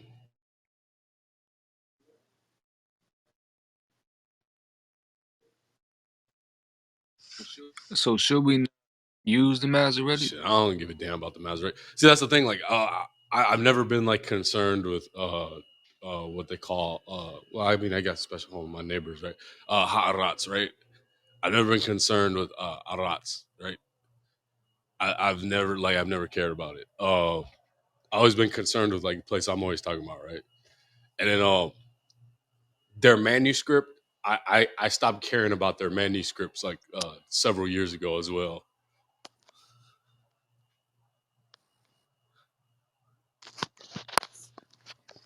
So like that's why like I hold to the as the Orit, because the Orit, when you they need to find me one scholar that could even translate Ge'ez, because I already pulled the plug on R.H. Charles for translating Ethiopian Enoch, because he can't read that language, nor could he sit there and translate an entire book of it.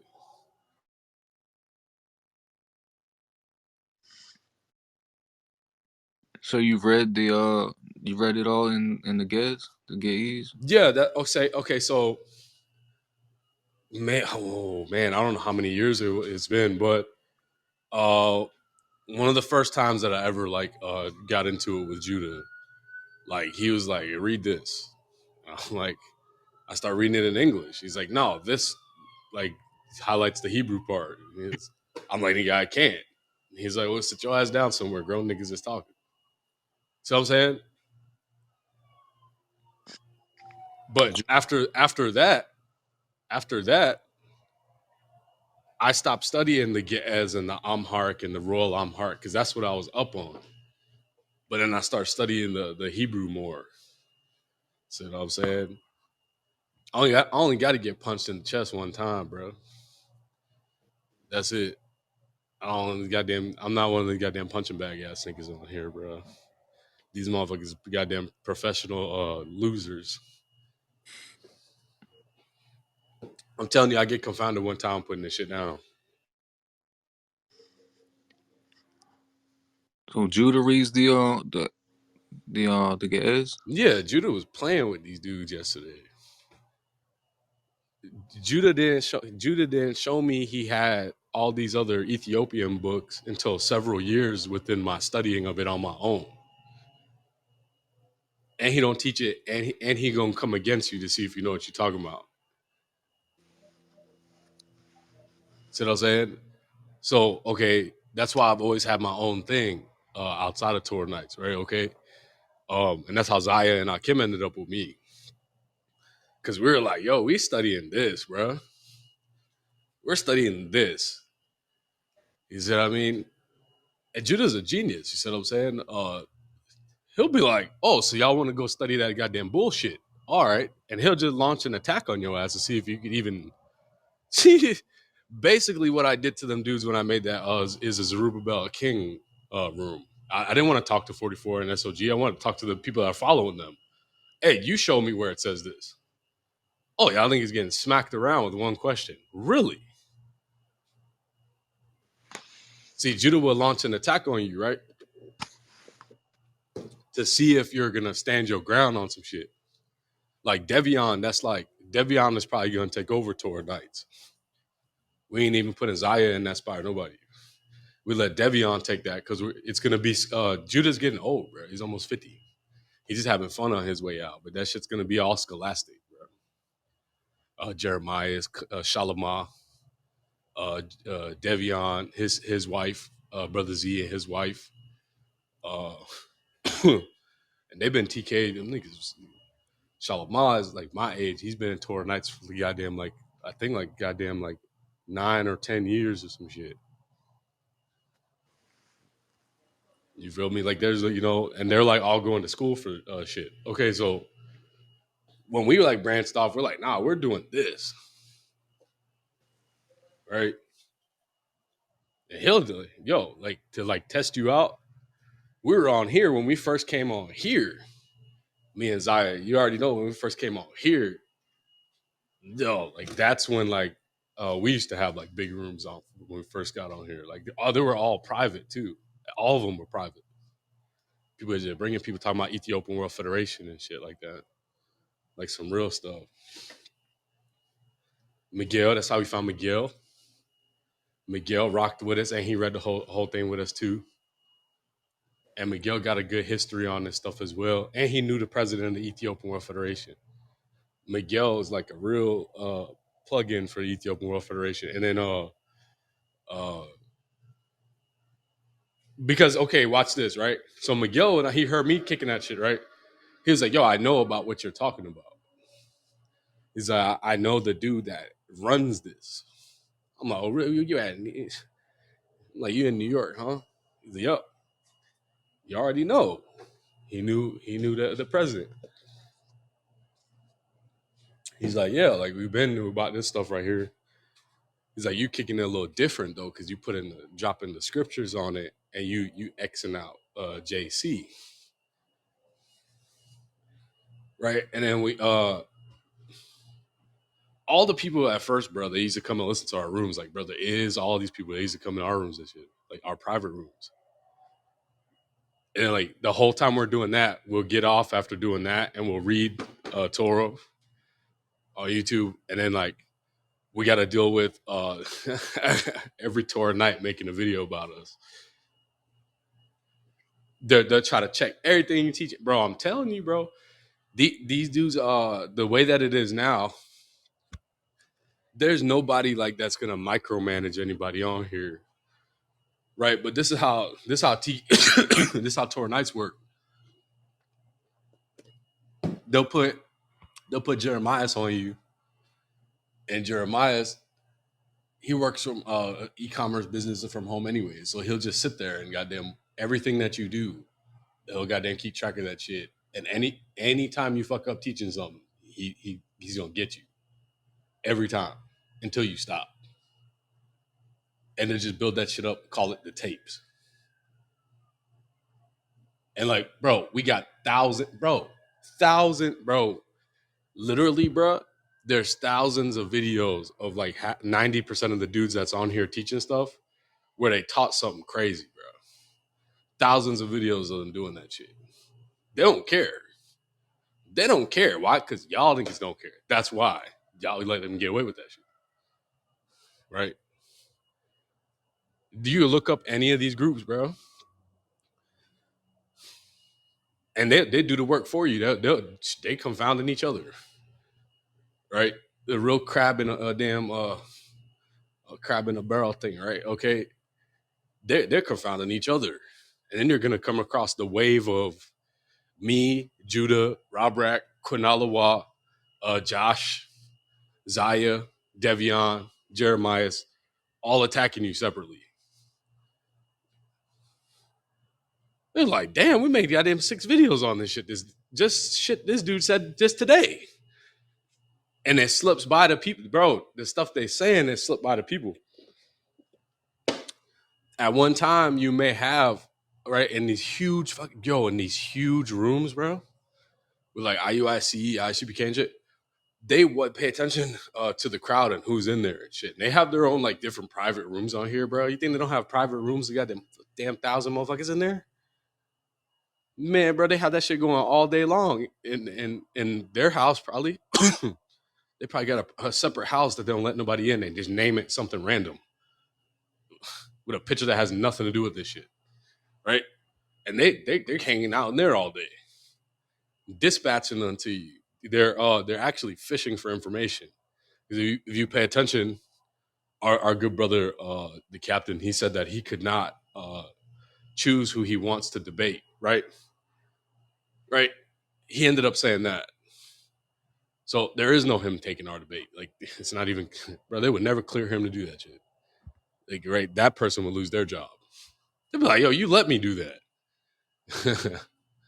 Right? So they got their own private little stuff going on, right? But when there's no one else there to contest anything they're saying, bro, they'll say anything, bro. They'll say anything.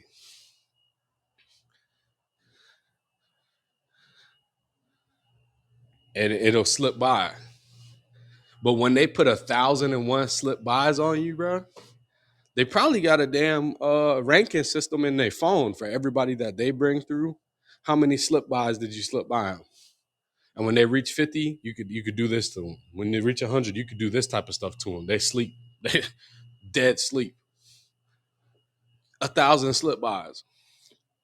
Whoa.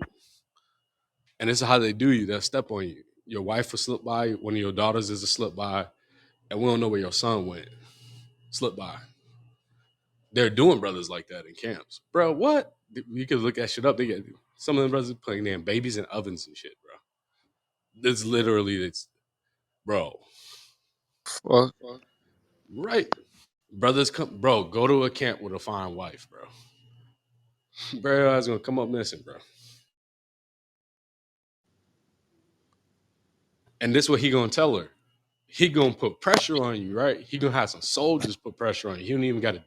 He ain't never even spoke to you. Don't know your name. Nothing. None of that. Don't care to talk to you. He'll talk to one of his captains. Hey, send a couple brothers to put pressure on him, and he'll try to leave, and she'll be like, "Oh, if you leave this camp, then the Most High is gonna kill you."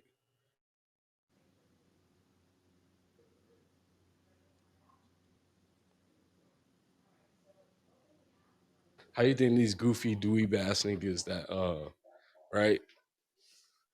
Or goofy dweeb ass niggas that's teaching in them schools now, how they keeping their women? You think these niggas that fly to be having 3, 4, 5, 6 women? They're not that fly, bro. They got them women when they were real young, or they have a bunch of kids, and they believing in buying and selling women, bro.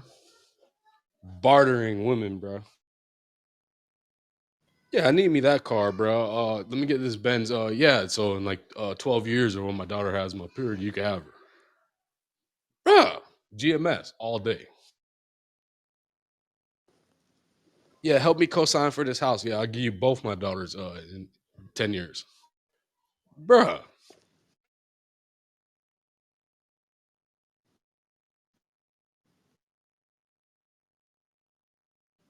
Hey, that shit's real though. They ain't making it up.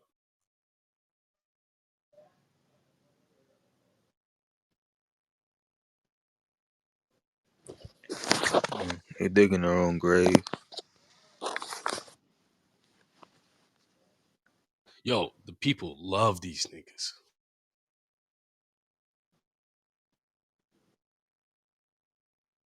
You wanna know why?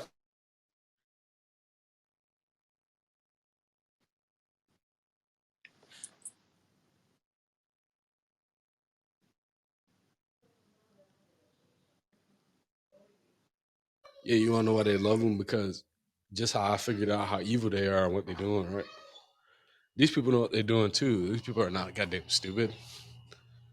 They don't found a way to goddamn get the little bit of money that they're gonna fail at doing whatever they're gonna try to do with it. Dude done sold his daughter. Damn took the man's wife. All that good shit right there, bro.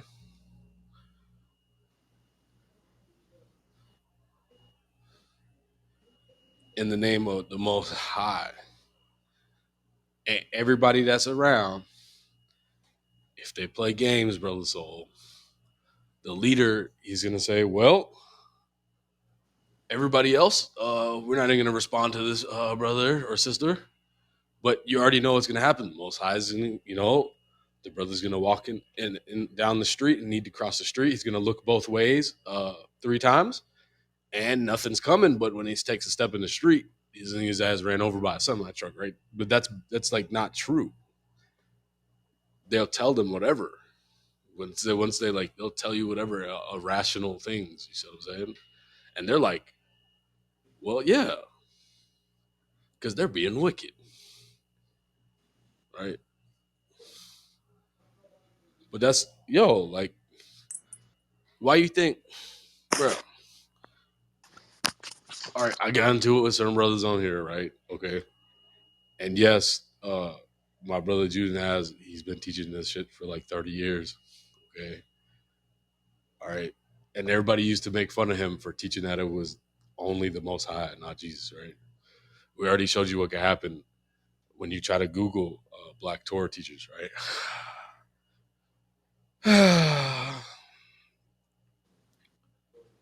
Man, we already showed you what could happen. There's nothing there. Okay. Now, I got 2 links for 2 of them for free. Nobody cares, right? What now? It's the interesting thing, right? Like, yo, so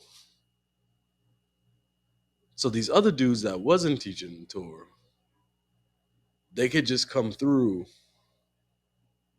and everyone's gonna forget that they was teaching some crazy shit and have thousands of videos of them teaching some crazy shit. Goddamn, last week, all we got to do is put one of the brothers on them, right? Just put one of the brothers on them. And just watch this motherfucker for a goddamn month, and every dumbass shit that he does, you keep it for a nuke. That's it. You don't even have to do anything. Like the Most High's gonna do it to him. So okay, now I got into it with these brothers, right? And like I said, Jude has been teaching for a while at old school, right? So every now and then, right, and my father as well, right? And he gets mad. Even my pops get mad, and well, I'll put a curse on you, man. Okay, so there's like we put a couple curses about here on the motherfuckers. Rap the news, right? Chris Harris. I mean, you already see what's happening in the goddamn solar mining. So you can see it for the replay, right? And you see what's happening. So what happened to Rap the News? Hey, Soul, you know Rap the News? Nah. He was one of the other Yah only teachers. But he had like a weird, super weird doctrine, bro. Now he talk about UFOs like every day. But he was Yah only. Hey, look him up on YouTube real quick. His name Rap the News. All one word, I think. Rap the News. He has a bunch of channels, bro. He's got like 20 channels, bro.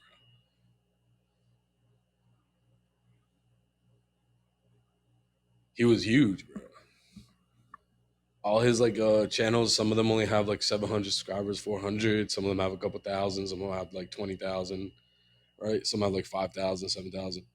But bro, he's known all over the world, bro. Because like I told you, there was no Yah only teachers and shit. There was none. You seen who popped up in that picture? The first picture that went on, right? When we first typed it in, the little second image was the brothers from Ethiopia, and that's it. But they can't teach it anymore. They're not allowed to. They don't teach Beta Israel Hamanot anymore. They teach predominantly like Orthodox stuff. And Orthodox is like Ashkenaz tradition. But right, so they're getting going through the genocide in Ethiopia. They said that they stopped it, they ended it, but they're starting it up again anyway. Right, that's one of our other contacts, brother Sensima from Arichu. He read the whole Torah with us too, all the different perspectives. One brother knew the brother from Ethiopian Federation. Another one is connected to the royal family Ethiopia and shit like that. And they all read Torah with us, and they see what we're seeing in it, and they were already interested in this perspective in the first place. Right? So okay, sometimes I use the phrase, "The Most High gonna do this and that to you," right?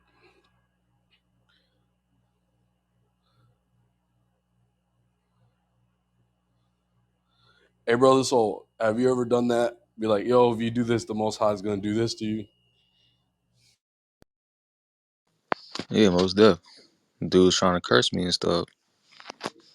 Right. Hey, don't it happen like every time that you like, okay, anytime that you've ever like took a second to think about what's gonna happen to somebody for doing something weird, right? Don't it always happen? Always. One day or another.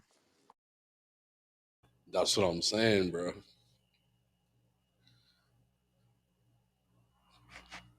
Bro, all they gotta do is for them to sit in the damn prison house in their mind forever. let them escape every now and then for a few days, come back.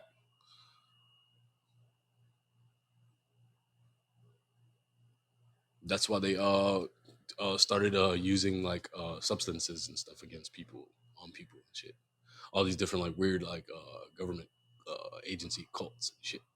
There's experimenting and shit like that, right? Cigarettes, all type of shit like that. That shit gives you. Some people look forward to their lunch, bro. Like literally, some people they work so goddamn much that like the greatest part of their day is like literally their lunch. Their free time when they're off of work is goddamn trying to prepare what the fuck they gonna eat. They have like a whole like subculture about like meal prepping and shit. Right? So they let that person go free for a few hours, right? They give them a vice. They find some cigarettes, shit like that, bro. Television obsessions. They have all these different apps so you can watch your shows on your phone and shit now. All this weird shit, bro. All the social media apps, right? Uh, it's like little 5 minute. Really, like okay, look at how many times people look at their phone throughout the day, right? How many times you pick up your phone and look at it throughout the day, right?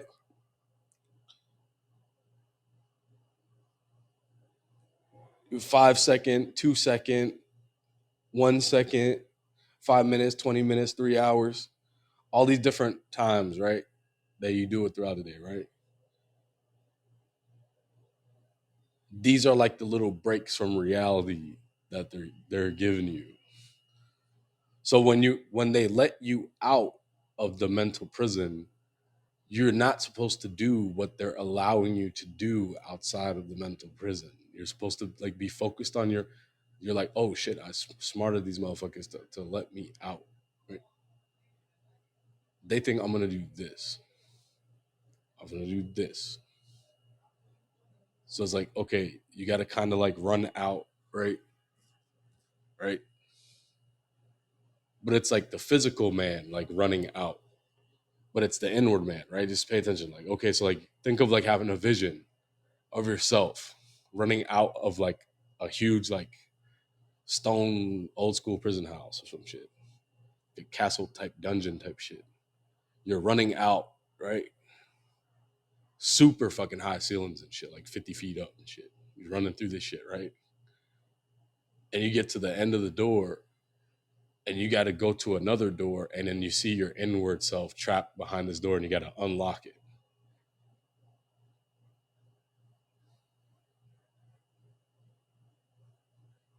So like they'll let your inward man out for you. Hey, recreation time, kid. But you think it's like escape time of the world, and that's how like some people look at it psychologically. Psychological reports that people have done on certain specimens of that they've done things on. Right?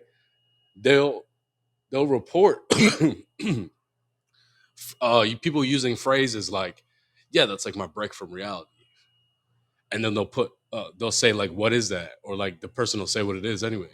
So they have like thousands of examples of things that people have used this phrase with.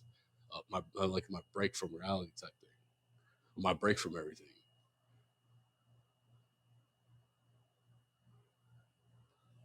Right. So like okay, so like even this app, right? It might seem kind of weird how I move on this app sometimes, like right, but I'm keeping like I'm like, and we usually say this to like make fun of people, but like hitting the juke button. And I don't play video games, but remember the juke button on the video game? So spamming that shit, and we're trying to duck these goddamn weird ass motherfuckers and shit.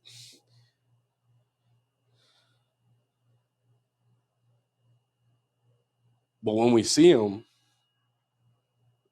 like, you know what I'm saying, tornado kick, right? Already running full speed, trying to get the fuck away from them. Tornado kick.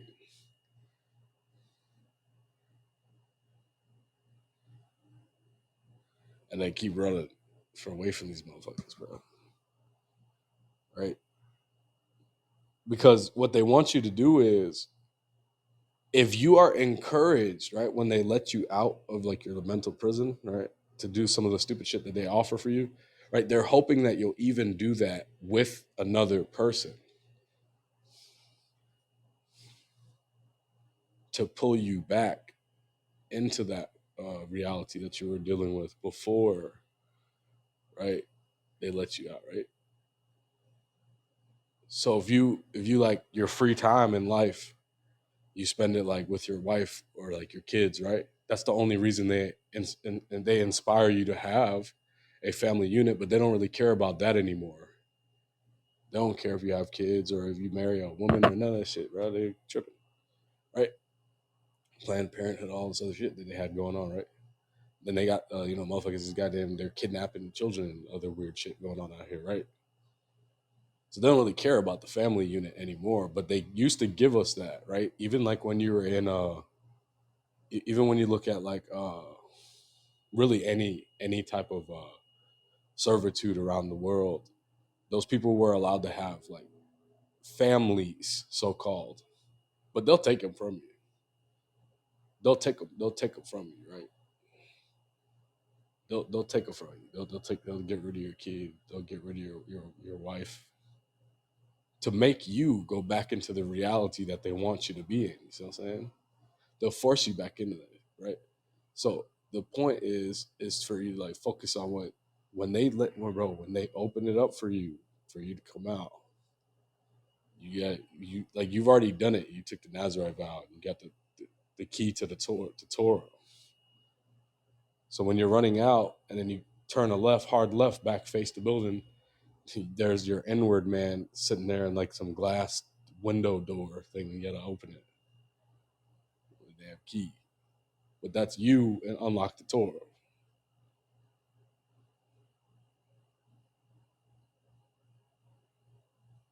Because when you learn the Torah, you start to do the instructions of the Most High. But not only that, you become someone that could show someone how to do the instructions of the Most High in a shorter time than it took for you to figure it out. So you're the one that's like actually the messenger. But who is the messenger before you? So now we're gonna get mystic with the Abiyah Ray Tarawat. Watch it.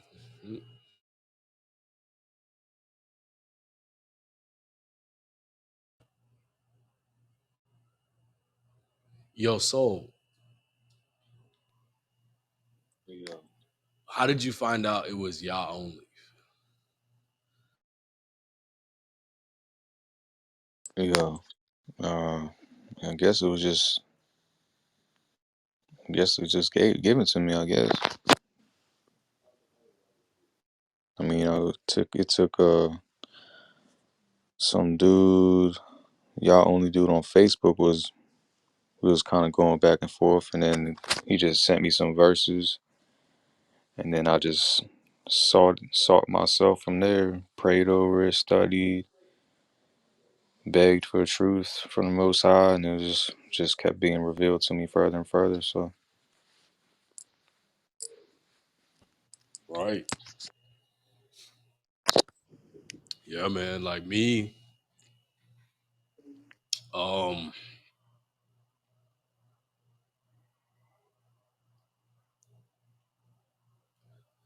it was like, okay. So sometimes I talk about like my journey in the beginning, right? So it was around the same time, right?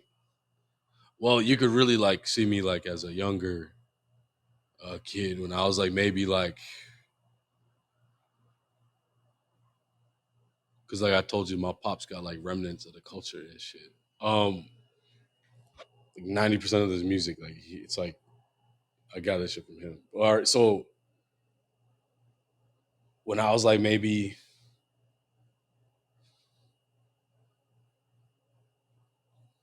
14, 13, 14, 15,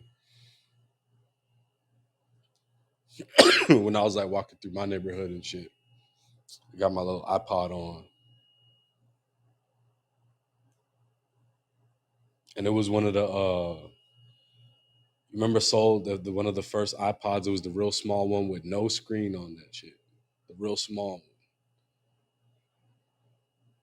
So they had the original with the screen on it, and they had like the other mini one, and they had like a super really small white one where it didn't have no screen on it, just a play button, volume button, back button, all that shit. Right there. You ever seen that? I'm trying to remember. That shit so far back. I remember my first iPod. Hold up. Yeah, but I had that That shit thing was packed. full. Had that shit packed with roots music on that shit.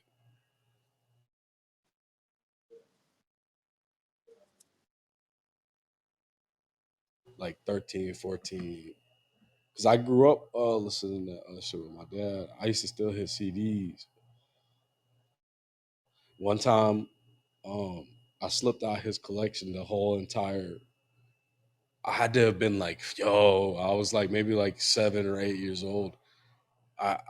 I got his whole entire huge Bob Marley collection.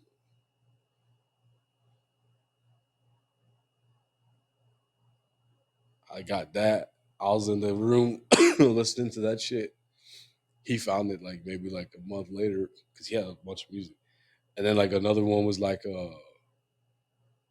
them big ass mixes they would have because we lived in New York, so like they got people that put the CDs and stuff together right there.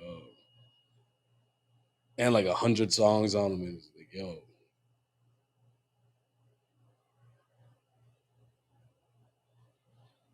But yeah, like even back then, just from hearing things like that, right, from like a super young age, almost every single one of the every song that that I grew up like listening to, really all of them referenced alternative perspective of the things that all the other kids around me was believing in. Because I'm first generation American and shit. My pops and my mom are not from here and shit.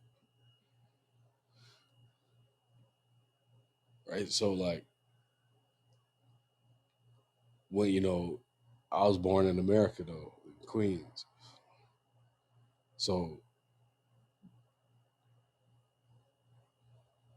but by the time I became like a teenager, after hearing this type of influence for so long, um, that by the time I finally picked up like, okay, I'm really gonna study. By that time, I was like, man, it didn't really take me long to bun out Jesus, bro, because I heard so many different phrases from all this music and all this other shit of how His Imperial Majesty was just a man, but he was greater than JC, and examples of things that he did, like right, and he was just supposed to be like a man, your brethren, but he was like, saying that the stuff that he accomplished, you could do it as well. Because if you believe in the Most High, the same God that he believed in, see what I'm saying? Because he said the same thing, like how JC said, if you believe in me, you could do the same things I did and greater things than I have done, for I return to my Father, right? But how Selassie said, you could do greater things than I have, or you could do the same things I have if you just believe in the Most High. But who is his God? Who is their God? Right. So I already had like this type of influence, and what I was like, okay, right. But when I really decided to start studying, man, I was like, I was a real stupid idiot, boy. I was missing out on all that culture, bro.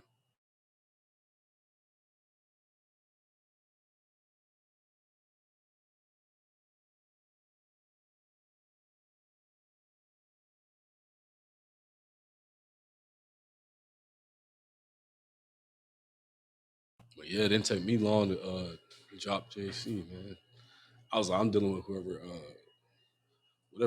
whatever most high is making him do that stuff. That's what I'm dealing with right there. When he call him, what's his name in this language? That's how I put it.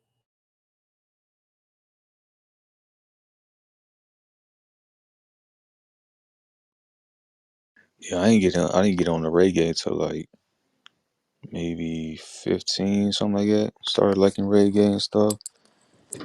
But I always had like I always had a feeling about like the reggae artists. Like they seemed more tapped in with the Most High than anybody. But the only thing like at the time, because I was raised in the Christian church and all that stuff, so I was like when they was talking about Selassie at the time, some were seeming like they were worshiping him as God and stuff like that. So that was the only thing that really put me off from it. But other than that, I was like I was kind of enamored with the reggae and all that. But I didn't really just. It took until a couple years ago for me to really start like it would start being my favorite music. And then you put me on to like more songs I never heard before. But that's basically all I listen to now is reggae. But yeah, it's something about the Jamaicans, yo. Something about them. Shit, my mom went to Jamaica one time, and that's all she talk about now. She come back playing Jamaican music and uh date, dating the Jamaican man and stuff. She wanna yeah she loved the culture. I said I wouldn't mind actually you know living over there in that lifestyle.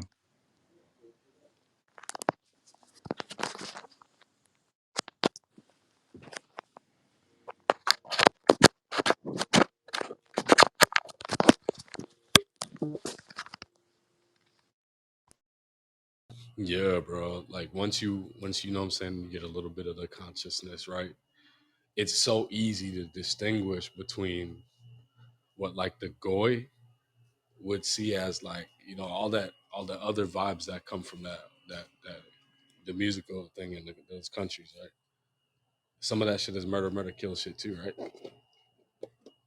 But the goy, because they don't have that little bit of conscience right there, they see that shit from over there and the other shit as like the same shit.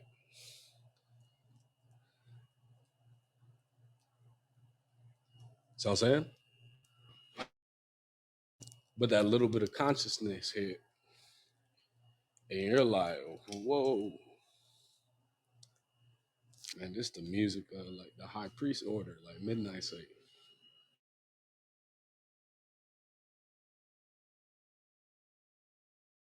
They talking about some Melchizedek order. We just call the priesthood of Aaron what it's already called, the high priest order,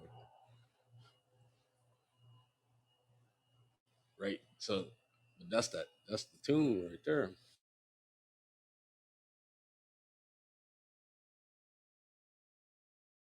Or you got to get them as old as you can get them too. No, that's how you really get them, right? There's a whole, um, you see what I'm saying? You'll start to see it as well, like how you said, like some of them is like I don't idolatry, being idolaters and shit, right? So when you separate them from it as well, what that just be so serious. It's some serious pressure music right there, bro.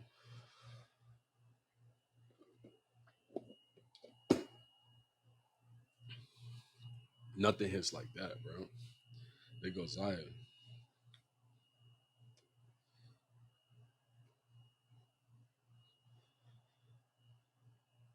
Hey, Zion, come up, bro.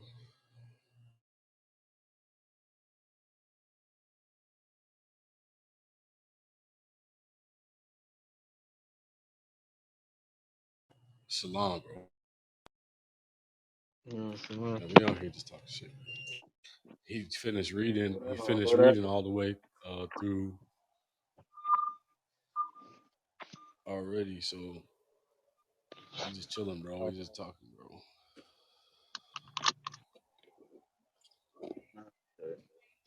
Yeah, man, I just got. I don't want my little session there. Everybody died. The next one. I'm just working, bro. I came on here to see what y'all was on, man. Hey man, that's a good thing though. You out there. Man, I wish I could be out there all day like that. But at the same time, I know you tired though. Yeah, yeah, it is tiring. I ain't gonna lie to you, bro. Well, I mean, yeah, but you know what I was working on. But since I got that or whatever, my little, it's been easy. Like I ain't really had to do too much of nothing, but show up, teach the kids, and then I leave. Like it was kind of, it's kind of easy, and I'm only there for like 2 3 hours at a time at one house or another.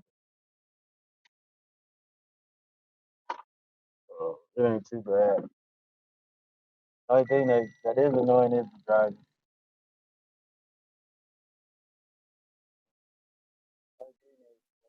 Right? Hey, and we was going into how like them people got like copyrights and stuff on like the ancient manuscripts and stuff.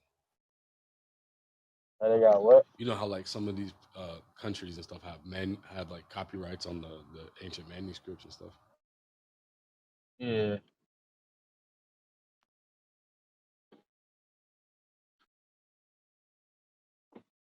yeah. Why? What's important about that? Oh no, it's just like why we went into a few other things lead into that. So okay, we started off like, looking up like black Torah teachers, and then we looked through everything, and then we came across the second picture was some Beta Israel brothers, right? And then there was like nothing else, like some Nissan black stuff and whatever, right? If you looked hard enough, Mordecai will probably come up. Well, okay, so there was like nothing, right? And then we clicked on images, and we seen like this dude. It was the same dude in two pictures, and he was Mm. opening up Torah scrolls for people like our people and stuff. And like those Torah scrolls cost like heavy money. He's probably putting them on the hook for those things. And like, in the captions, it was talking about this community finally gains acceptance. Are you talking about Ben? Are you talking about the chapter in Chicago? No, The chapter in Detroit. I think so. It was like a random one, right? And then like it was weird, bro. So we were talking about like when they only use handwritten Torah scrolls and stuff, right? Okay, so like for you to be valid with them, you need a handwritten Torah scroll for your like school or whatever. Now they have the people that make them whatever, right? And this dude's like basically like taking advantage of them with that shit because them things cost hundreds of thousands of dollars. Hmm. Yeah. But if I'm not mistaken, that community is Orthodox. Yep.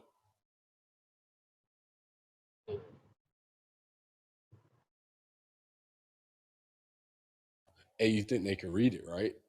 I think they can read it. Yeah. For facts, right? Okay, like Rabbi Matthews and them, they could read it too. So I believe, yeah. But I was talking about why I'm using like the Ge'ez and shit like that for the manuscript. Yeah. But I'm I gonna number mean, that that's shit, cool. Zaya. I'm gonna number that shit, not like an idiot like the Strong's Concordance did. But I'm actually gonna run through a proper concordance, like using numbers 1, 2, 3, 4, 5 for the words and shit. Oh, okay. Yeah, some simple shit, right? Okay, so but the basis for the translation of the book I'm gonna put is coming from the Ge'ez, but it's gonna have the Hebrew. Uh, okay, the Hebrew on the right side, the English in the middle, and because the Amharic is left to right, that's gonna be on the left side.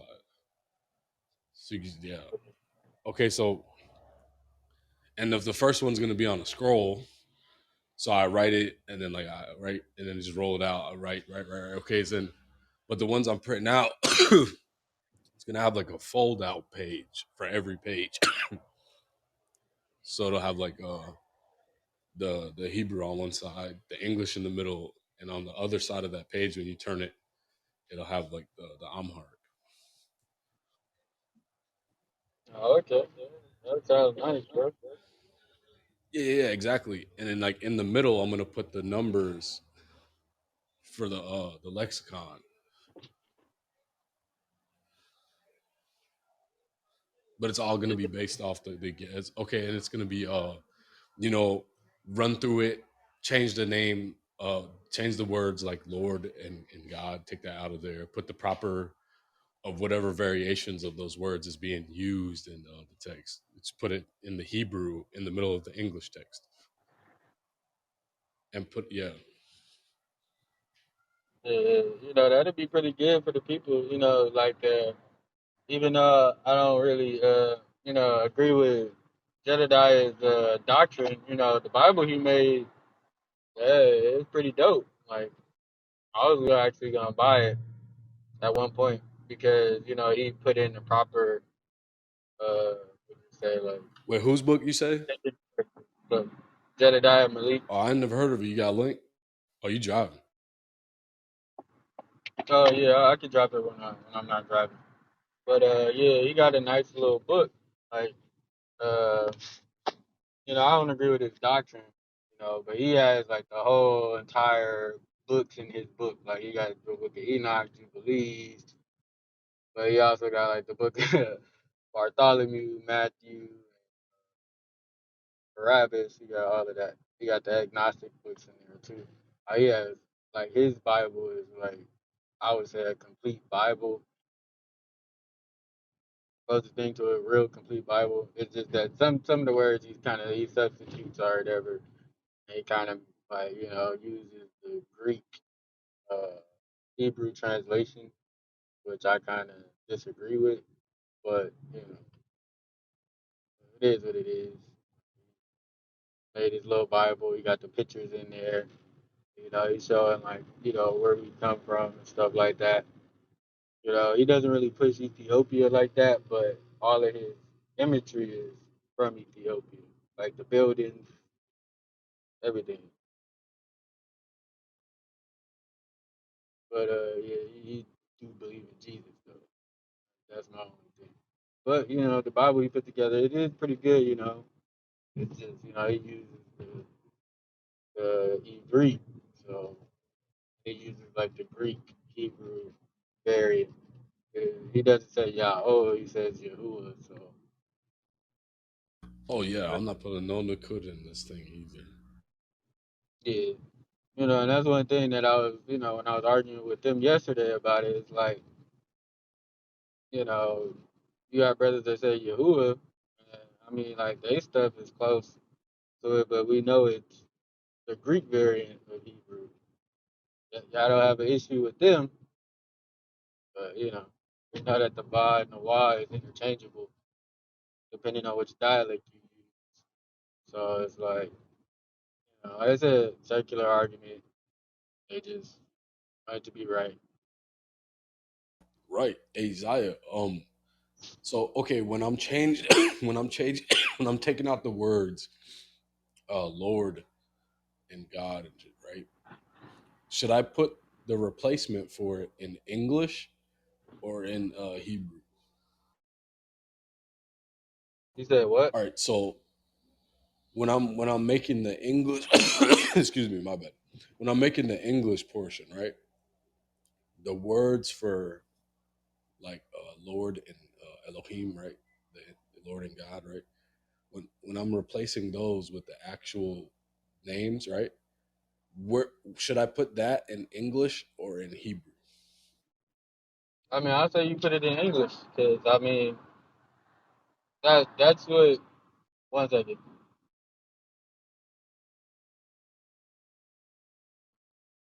Like that's what he did, and I kind of agree with that. 'Cause it is giving, I guess you would say in English, it's giving a more of a clear. understanding in English. Like, I was reading like the few little excerpts of his book and stuff like that, and before I was gonna buy his Bible or whatever, he releases like certain little preview pages or whatever, and it made the Bible a lot easier to understand. Other than us having to go like, oh, flip to Hebrew, flip back to English, compare and contrast. So it made it a lot easier. So yeah, when he says Yah, well, he says Yahuwah Elohim, and he puts it right there in the text, and it makes it very clear, in his translation. And when you flip to a translation and you read it with the Greek rendition of Hebrew, then it makes a lot of sense, because the Greek rendition uses two different uh, variants. One is that Gabar or whatever it's called, and then the actual, how you say, Hebrew Greek Septuagint kind of translation where it's Yahuwah. So yeah, I don't think it's a problem if you actually put the creator's name right there, because it makes it very clear.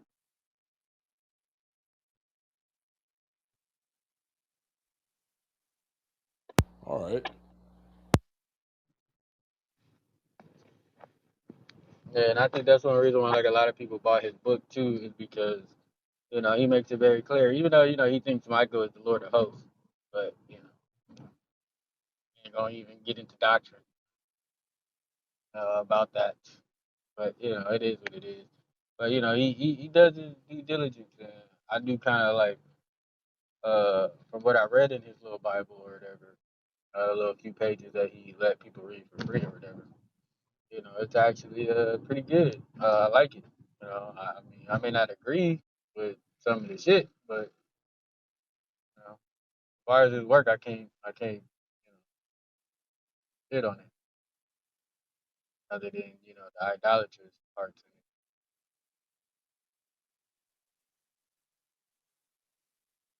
Yep, I'm gonna write. I have so many different alternate versions because every time I write out something and it's not how I want it, or I'm gonna use a different word, I still keep it for an alternate version. So I would write Genesis 1 for like the damn 20th time. of it. Yeah, I mean, like like I said, like it's understanding the context of what is like being read and stuff like that. Like the whole thing about it is like like even though like they try to make fun of us or shit on us for going into esoterics and mysticism or whatever, regardless, when you write it out plainly, it's still gonna break down how it's gonna break down in any Bible, because when you look at Jewish mysticism, it's very similar to ours. That's why we can bang with the Jewish cats, because the mystery system isn't that far off. It's the same reason why I can bang with a Kemetic mystic. That's what I'm saying. Like a lot of these dudes can't bang with a Kemetic mystic, because if they bring out that 6 and 7 book of Moses, like what can they really do? Because it's so similar that if you don't know the nuances of the Torah, they gonna wipe the floor with you. They're gonna be like, yeah, your temple, all of that come from Egypt, and all you're gonna say is no, and then they're gonna bring out their temple's design, and then you're gonna be able to say, oh, okay, well, this part belongs to Hathor, that part belongs to this person and that person. But the layout is somewhat similar to Ezekiel's temple. It's not the same as Solomon's temple, but it's similar to Ezekiel's temple. And that's the temple that a lot of people compare and contrast with the Kemetic mystics. So when a Kemetic mystic is really on your ass, because it ain't too many of them, but the ones that you run into, uh, they'll destroy a Torah only Israelite if they don't know the mysticism or the esoteric. Like the only reason why I caught bro off guard was because he went into that because when we went into regeneration and their temple system, life is rebirth, and our mystery system, we regenerate, we live forever, it's eternity. Like you feel me, you live through your blood, and that's the whole entire that's the only nuance that's different in our mystery system, because if they go through the animal sacrifices and stuff like that, they'll catch you off guard and be like, yeah, so this is that and this is that. But if you don't really know what the animal sacrifices mystery system is, you would agree with it because it's so similar. And that's the thing uh, of why I would say like make everything very clear and plain. Like if it says Yahweh right there, put Yahweh so that the people understand and they know like, oh, this is the creator talking, this is that person talking, and then being able to see it because like even when the scriptures is talking in third and second person, and this is the reason why I do like his book because when I was reading it or the little pages that he did have, it made it very clear what was figurative and what was not figurative because now you understand you basically you understand the characters, you understand the name, you understand what they're talking about, you understand who is talking. Because a lot of the times I think in the regular Bibles, the confusion comes in when they just see the word God and they don't understand, okay, who is speaking at this moment.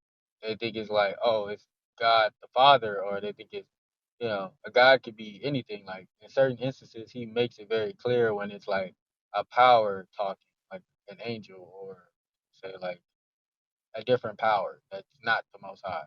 And it makes it very clear because when Yahweh speaks, it always be like Yahweh Elohim or Yahweh Elohim or Yahuwah Elohim or Yahuwah Elohim, however you want to say it. But it makes it very clear and it distinguishes between first, second, and third person. So it's like Yahweh, it'll be like, and he doesn't use the thus saith and all of this stuff. So it'll be like his book would be like Yahweh said to the people, and then it's Yahweh speaking, and there's no way around it because the book clearly states it. And then it'll be like, and Elohim spoke, or it'll say something like that. And then he makes it very clear like this is a power speaking on behalf of the Most High. So this is something like a messenger or an angel, or it'll be like Malak Elohim, however you want to say it. It'll be one of those. And that's one thing that I do like about his rendition of the Bible. It makes it very clear what's first, second, third person, who's speaking, when they speaking, and how they speaking. Because sometimes when it refers, like in the context of like when it be like, and Yahweh said, and then Elohim this, Elohim that, or Adonai, or whatever word you want to use, Hashem, whatever. But it makes it very clear in the context, this is the person speaking. And you can't swap out like, oh, this is Jesus, or this is Michael, or you can't swipe it out because when he gets into Michael, he literally lets you know it's Michael speaking in his book, which I appreciate that. Small fact, I appreciate that in his book. You know. But yeah, I think you should do it, bro.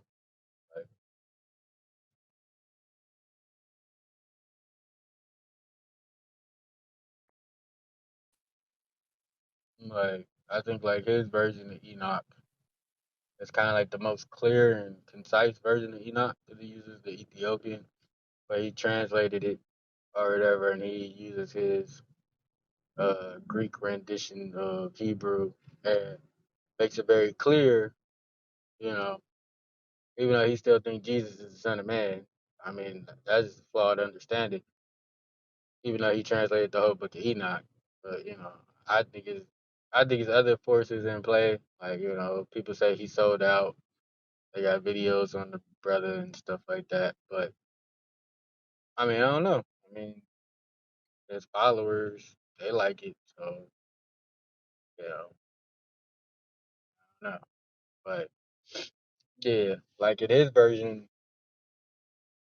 he actually explains that like in Genesis, he gives his breakdown of behold the hand, behold the nail with the tav, saying, he goes into it with the X and stuff like that. He gives his little breakdown. He actually like puts it in there. So it's kind of like, he kind of gives that credence to Jesus being there in the beginning and stuff like that. Even though he translated the book of Isaiah, and I guess he just disagreed with Isaiah in a sense. But yeah, I mean, It makes it very clear and why people argue that behold the hand, behold the nail, but that is a Greek rendition of Hebrew. That's not. I wouldn't rely on that. I would rely on the Aramaic more than I would rely on that. Because the Aramaic disagrees with all of that. Even in the Aramaic New Testament disagrees with a lot of the stuff that these people teach. But yeah, I mean the brother, he did his thing. Like his book is beautiful, bro. Like goes into like Ethiopia. He shows the the temples, and he shows the pictures on the wall. And he shows the people keeping tabernacle, stuff like that. And he has artwork in his book, which is kind of a little bit idolatrous, but I get why he does it because he's like, okay, well, people need visuals and stuff like that, but yeah, but it got too much of that idolatry. But Hey, what he selling it for? I think he's selling it for like he sell two versions of it. I think one is probably like 50, and the other one's probably like 60. The hell, Yeah, like bro, this shit I'm making. All right, for even just a printed out one, which I'm not even gonna like make those. I'm gonna make three of them and one for soul. If you want, so, right? Like some actual actual like nice ones, right? Okay, like you ever seen like the refillable journals, like leather ones or hard ones? You could get one with like the little three numbers. You could put a lock on that bitch with a key, whatever, right? So like that mhm. big ass hardcover one, right? Okay, so them, bro. If somebody wants one of those, that shit's gonna be like uh, goddamn 5-6 grand off top. But if a printed out one where it has all the stuff I just said, right? The lexicon, the Amharic, uh, the Hebrew, no Nakud, name of the Most High, all the Hebrew names of the people in it, spelled out in there, the names of the seas, everything. Okay, right? That shit, all of one of them shits go over like a goddamn 200, $300 because because you want it to like goddamn be worth something, and I don't want to make a bunch of them all the time. I was gonna make a few of them like for us, like what I'm saying. If people want to make I mean, if I people mean, shit, the they're more supposed expensive, to no, you want them to make their own manuscript off of what we make. So yeah, when they start making them, we put out ours and said this is the original one, how we formatted it. Don't yeah, ever show but it to them again. you know how people are though. They just gonna buy it just because it's expensive. And, yeah, that's how black people are. Like when I read that book on how to sell to the Negro, yeah, that kind of that kind of solidified like a lot of different characteristics and behaviors. Like Yeah, the more expensive was you I make the a book, handwritten Torah scroll? yeah, Like a Torah scroll? Because what I was talking about was a Tanakh, like a regular size book that I would print out, right? Okay, but a handwritten Torah scroll, like an actual scroll, right? Like how they use in the synagogues. Shit, since it's got the Ge'ez and the alternate Hebrew manuscript with the English, right, and all that lexicon with it, all that shit, right? Okay, a handwritten Torah scroll minus the lexicon, just a nice scroll. Yeah, I want 200 grand for that shit, and yeah, we'll give it to somebody. No, we'll give it to somebody. Okay, we create the school, whatever, right? Get all that stuff that they're gonna get in the EWF package for them. Put them to school for like 5 years. Get them a shmecha ordination with Hal Selassie name on it, Rabbi Ford name on it, or Rabbi Matthew's name on it, right? Our name or whatever, right? The motherfucker goddamn official, right? Get him where he could get him where he could like do uh medical exemptions for religions, religious hair and beard for the jobs, okay? Like all these things, right? Be able to do like bar mitzvahs, whatever the fuck, anything, right? Get him all that shit, and then we could literally get him a building and just put his ass on the hook for 200 grand for one of them Torah scrolls. Yeah, I mean, like I said, like whenever you finish it, bro, let me know, man. 'Cause, I mean, at the end of the day, like I said, like the people they actually do need a proper Bible or Tanakh, whatever they want to call it. They actually need a proper one because, like, yeah, it is kind of hard. You know, I ain't gonna say it's hard because you're not supposed to say that, but I'm gonna say like it is a journey, like finding out the truth and stuff like that. I think that's one reason why like, a lot of people bought his book was because they didn't want to have to do the research and all this stuff because he got all that in the book. Like he got archaeology sites all like I give him that. Like that book is a very good book. Besides the idolatry shit, but Why the he get ideas damn made that shit for only $50? because he has such a big following, he sold that shit like bro. He was getting already fucking $500 cash apps and shit like that. Man, So okay, niggas all right, yeah, I guess like yeah. You they know they what? donated. You know what, They, bro? There huh? had to have been a very extensive process for him to be able to do that because like whoever owns the manuscripts and shit because he No, basically he didn't used make. it and created his own. Yeah, like that's it's No, he worth a didn't. lot. No, he didn't create like a Torah scroll or nothing. He just created the books or whatever, and he already had his little connections or whatever. 'Cause, like he's a very well known, high ranking Israelite. Like when before I was in Torah Nights, I challenged him like because I was like, nigga, you believe in Jesus, nigga? What the fuck? So I was on his ass, but he uh he's just that big to where it's like he ain't even gotta take no challenges. He's like he basically responded to me like, I wrote a whole tour. What have you done?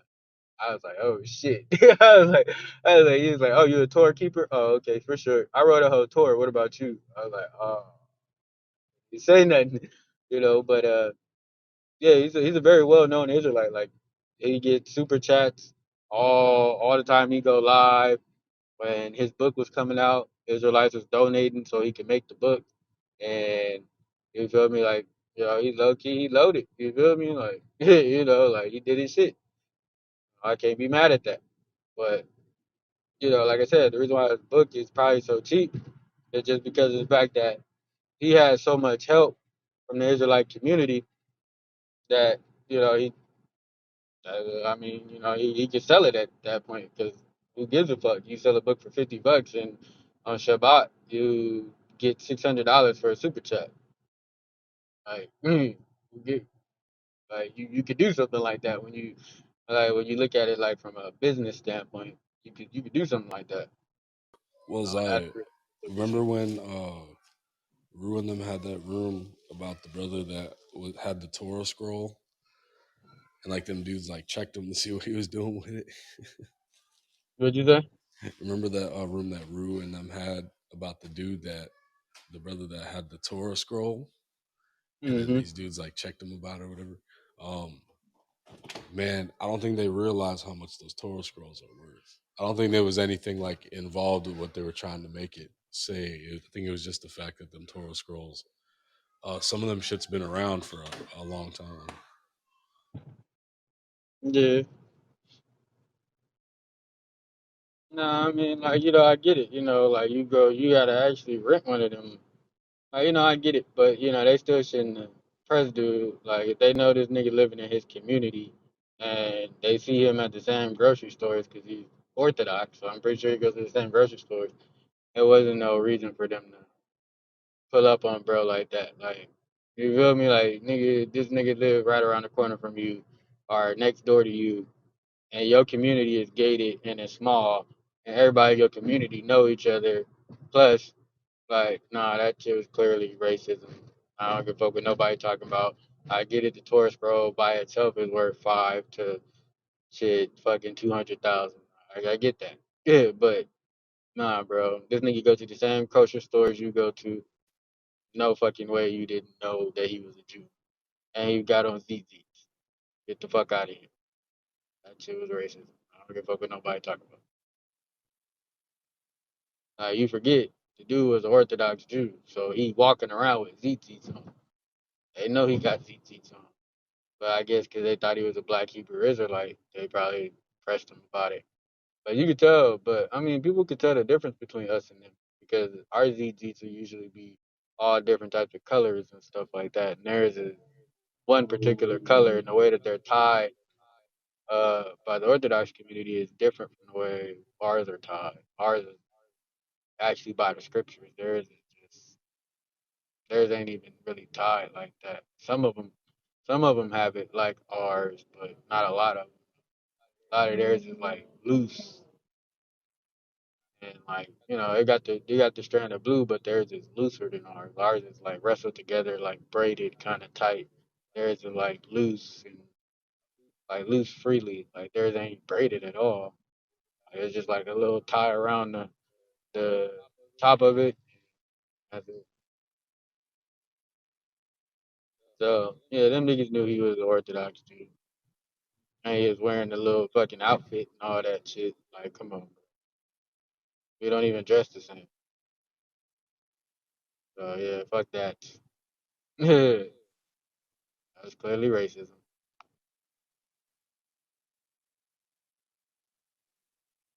But yeah, bro. I mean, like, like I said, man, just knock out your tour scroll, knock out your what you call it, if you want to. 'Cause what he did was he let, I guess once you knock out your Torah, you could just knock out your Torah and then sell that, and then knock out the prophets after.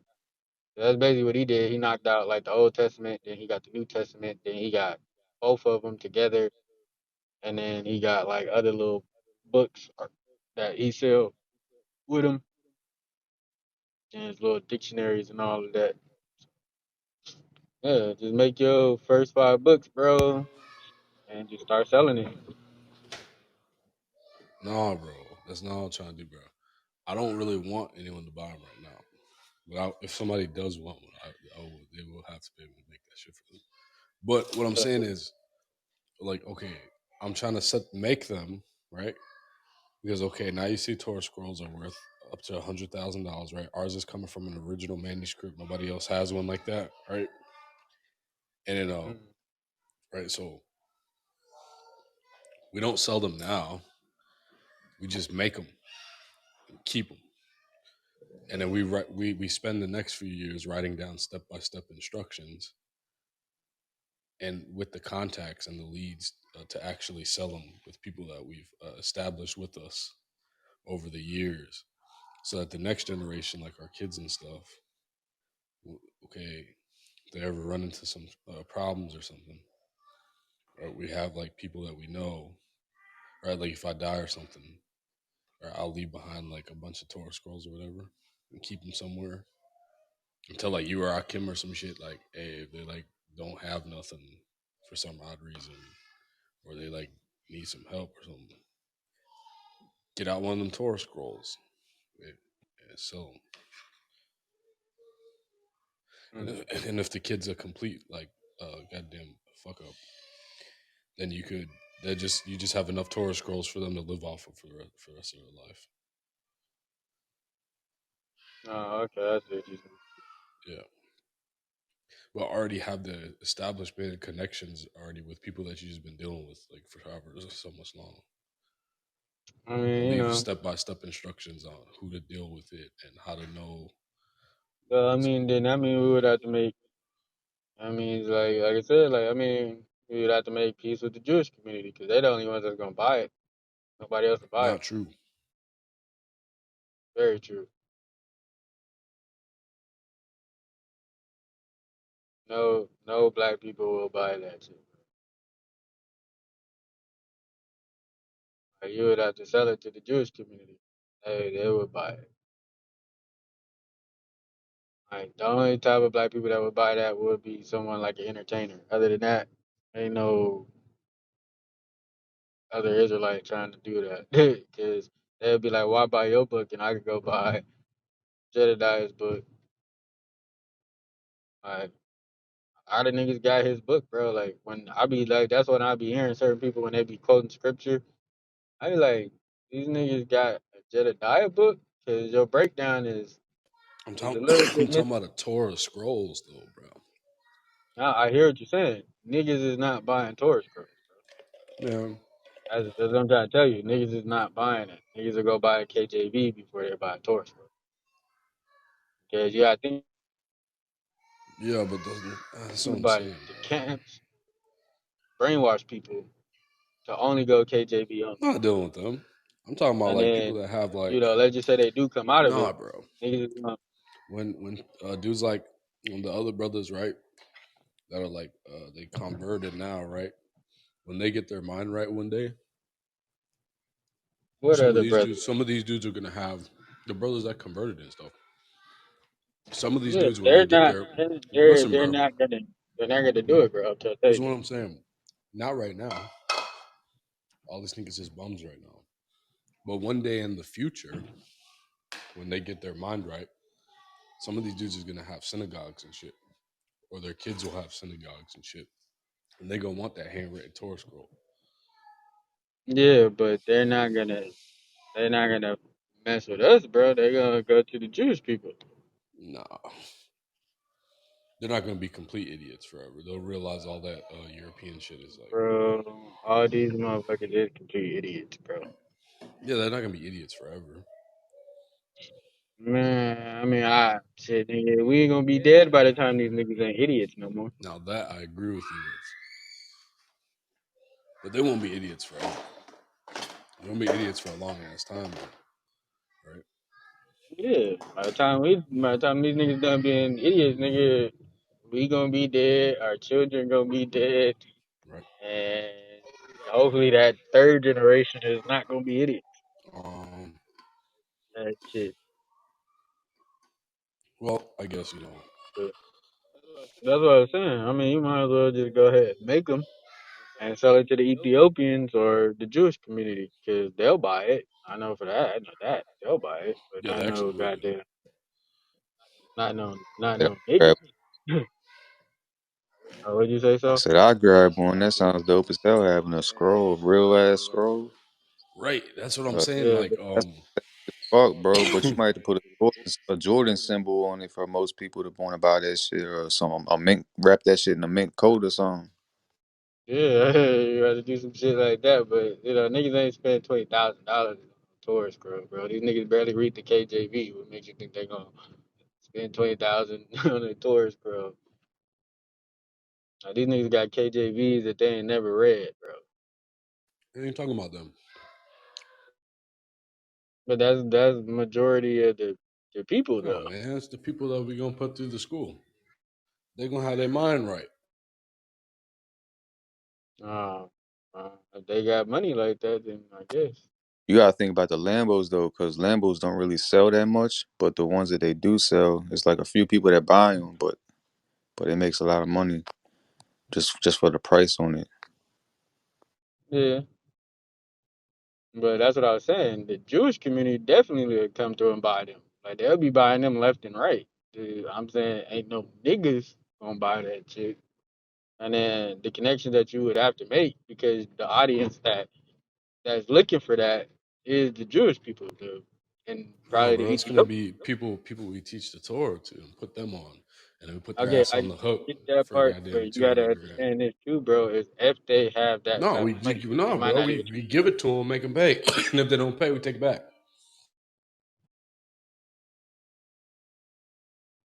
Nigga, how you gonna repo you gonna repo What? That the shit worth more than most cars.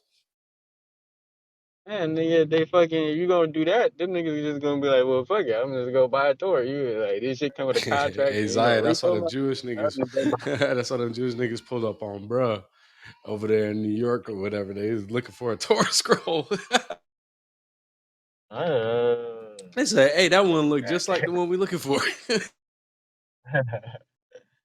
what your nigga hands doing on this tour scroll, nigga? That shit was crazy, bro. Mm, but yeah. But no, I mean like, shit, if you don't do that, like I said, like you could do that, copy them, and then just sell that shit to the Jewish people. Cause I mean, them niggas will buy that shit. Them niggas be like, oh, this is. They got the Ethiopian and get. See, we support all types of Jews. If you don't buy it, you anti-Semitic. Them niggas will buy that shit. You do not believe in Zionism. You anti-Semitic. You're not a Jew. Them niggas gonna be like, see, we support it. We bought it. Like, I mean, Yahoo could probably sell that shit.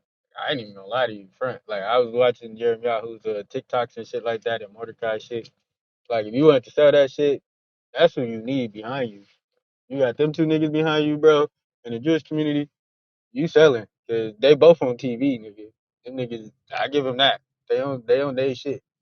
Like, I ain't talking about doing some work. Them niggas, they be putting in they shit. I We give them talking about that. you talking about ZechariYaH, we used to talk to for hours about Ethiopian shit. Yeah, I hear him Yahoo on Facebook and TikTok, and Instagram. That nigga is that Oh yeah, nigga, bro. that's right. He is like And kind of famous. I Mordecai, forgot. Mordecai is that nigga too, bro. Like, I don't give a fuck what nobody saying. Like, I get it, the nigga, Uncle Tom, cool ass nigga. But he that nigga over there, bro. Like, when it come to a black face, that nigga, he the face. Oh no, one early morning, I chopped it up with him for a couple hours on like Ethiopian World Federation, the early things and things like that. Yeah, he put Uh, that on Instagram. oh nah, he put Yeah, that on there. yeah, Dang, or did he put like a different discussion where he was talking nah, about like Kabbalah and stuff? yeah, he put that on Okay, yeah, there. it's a different room.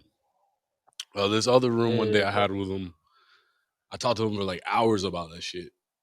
You know, there's a couple people in there like Jay and shit like that, right? Okay, so he was like, "Damn, I didn't know that." Like, I was like, "Bro, like, come on, man, it's just serious." So like one day he'll actually come around one day, and I understand his vision as well, where he's just utilizing the tools that are available to help us, bro. yeah, I get it. I don't agree. Like, I told him, like, I get it, bro. I just don't agree with some of the shit you say, but I get what you're doing. Like that's the reason why, like, I say what I want to say to him, whether it's on Instagram or it's on Clubhouse. But he know, like, it ain't no hatred. It's like, it's more so like, I just didn't agree with the fuck you said. I get you trying to be politically correct, but fuck that. He's like, he'll respond back to me, he'll just say whatever he say, and I'll be like, "Fuck that," I'm not rocking with that. But he know it ain't no like hatred or nothing. Same thing with Yahoo. They be saying some shit that I'd be like, "Nah, fuck that politically correct bullshit." You know what it really is, and them niggas be like, "Nah, bro, we're like, it ain't all you ain't always gotta fight all the time." I just be like, I think that's one reason why, like, I stopped uh kind of engaging in all the beef and all that and the same useless battles, because it's like, it ain't no point. And, like, you ain't gotta always fight all the time. Like, sometimes it's just best to take the non-direct approach, just teach, and then people are gonna, regardless, when they hear you teach, they're gonna respond well to it, because it's like, you smart, like, you can teach Kabbalah, you can teach this, you can teach that, and nobody taught you that. You only been doing this for 2 years, like, you could teach these things. And it's like people will open up to you more about it. I mean, well, people will open up more about it. Nah, I get it. That's the reason why, like, I mean, you know, you wanted to do that Torah scroll I did, like, them niggas, with them backing you, the Jewish community will buy that shit. They'll probably introduce you to top fucking rabbis, nigga, and niggas will be like, Nah, they gonna try you to made this discredit me. Ethiopia? Nah, they gonna be not okay. Mordecai and Yirmiyahu will probably be like, "Damn, like yo, you actually did it." Okay, right? But like, um, the other people they're gonna like try to discredit it and say that, "Oh, I didn't go to Who this gives? academy to learn how to do this or some shit like that." Nah, not with them co-signing you. No, we don't really need them though. Is That's what the I'm whole thing. saying. But what I'm saying is that if you're trying to appeal to a market of people who buying and stuff, like, like, nigga, like, you repoing tours, No, nigga. that Like, shit's come on, original, bro. bro. Like, Like, you might as well just go ahead. You might as well just go ahead and just sell that shit and just get all the profit. Like, mm-mm. get out all the All middleman right, have shit. y'all ever seen like these little pocket-sized, handwritten Ethiopian Bibles and they're illustrated and shit? Them Yeah, shit's going for like 500 grand. I mean, $500 on goddamn eBay and shit.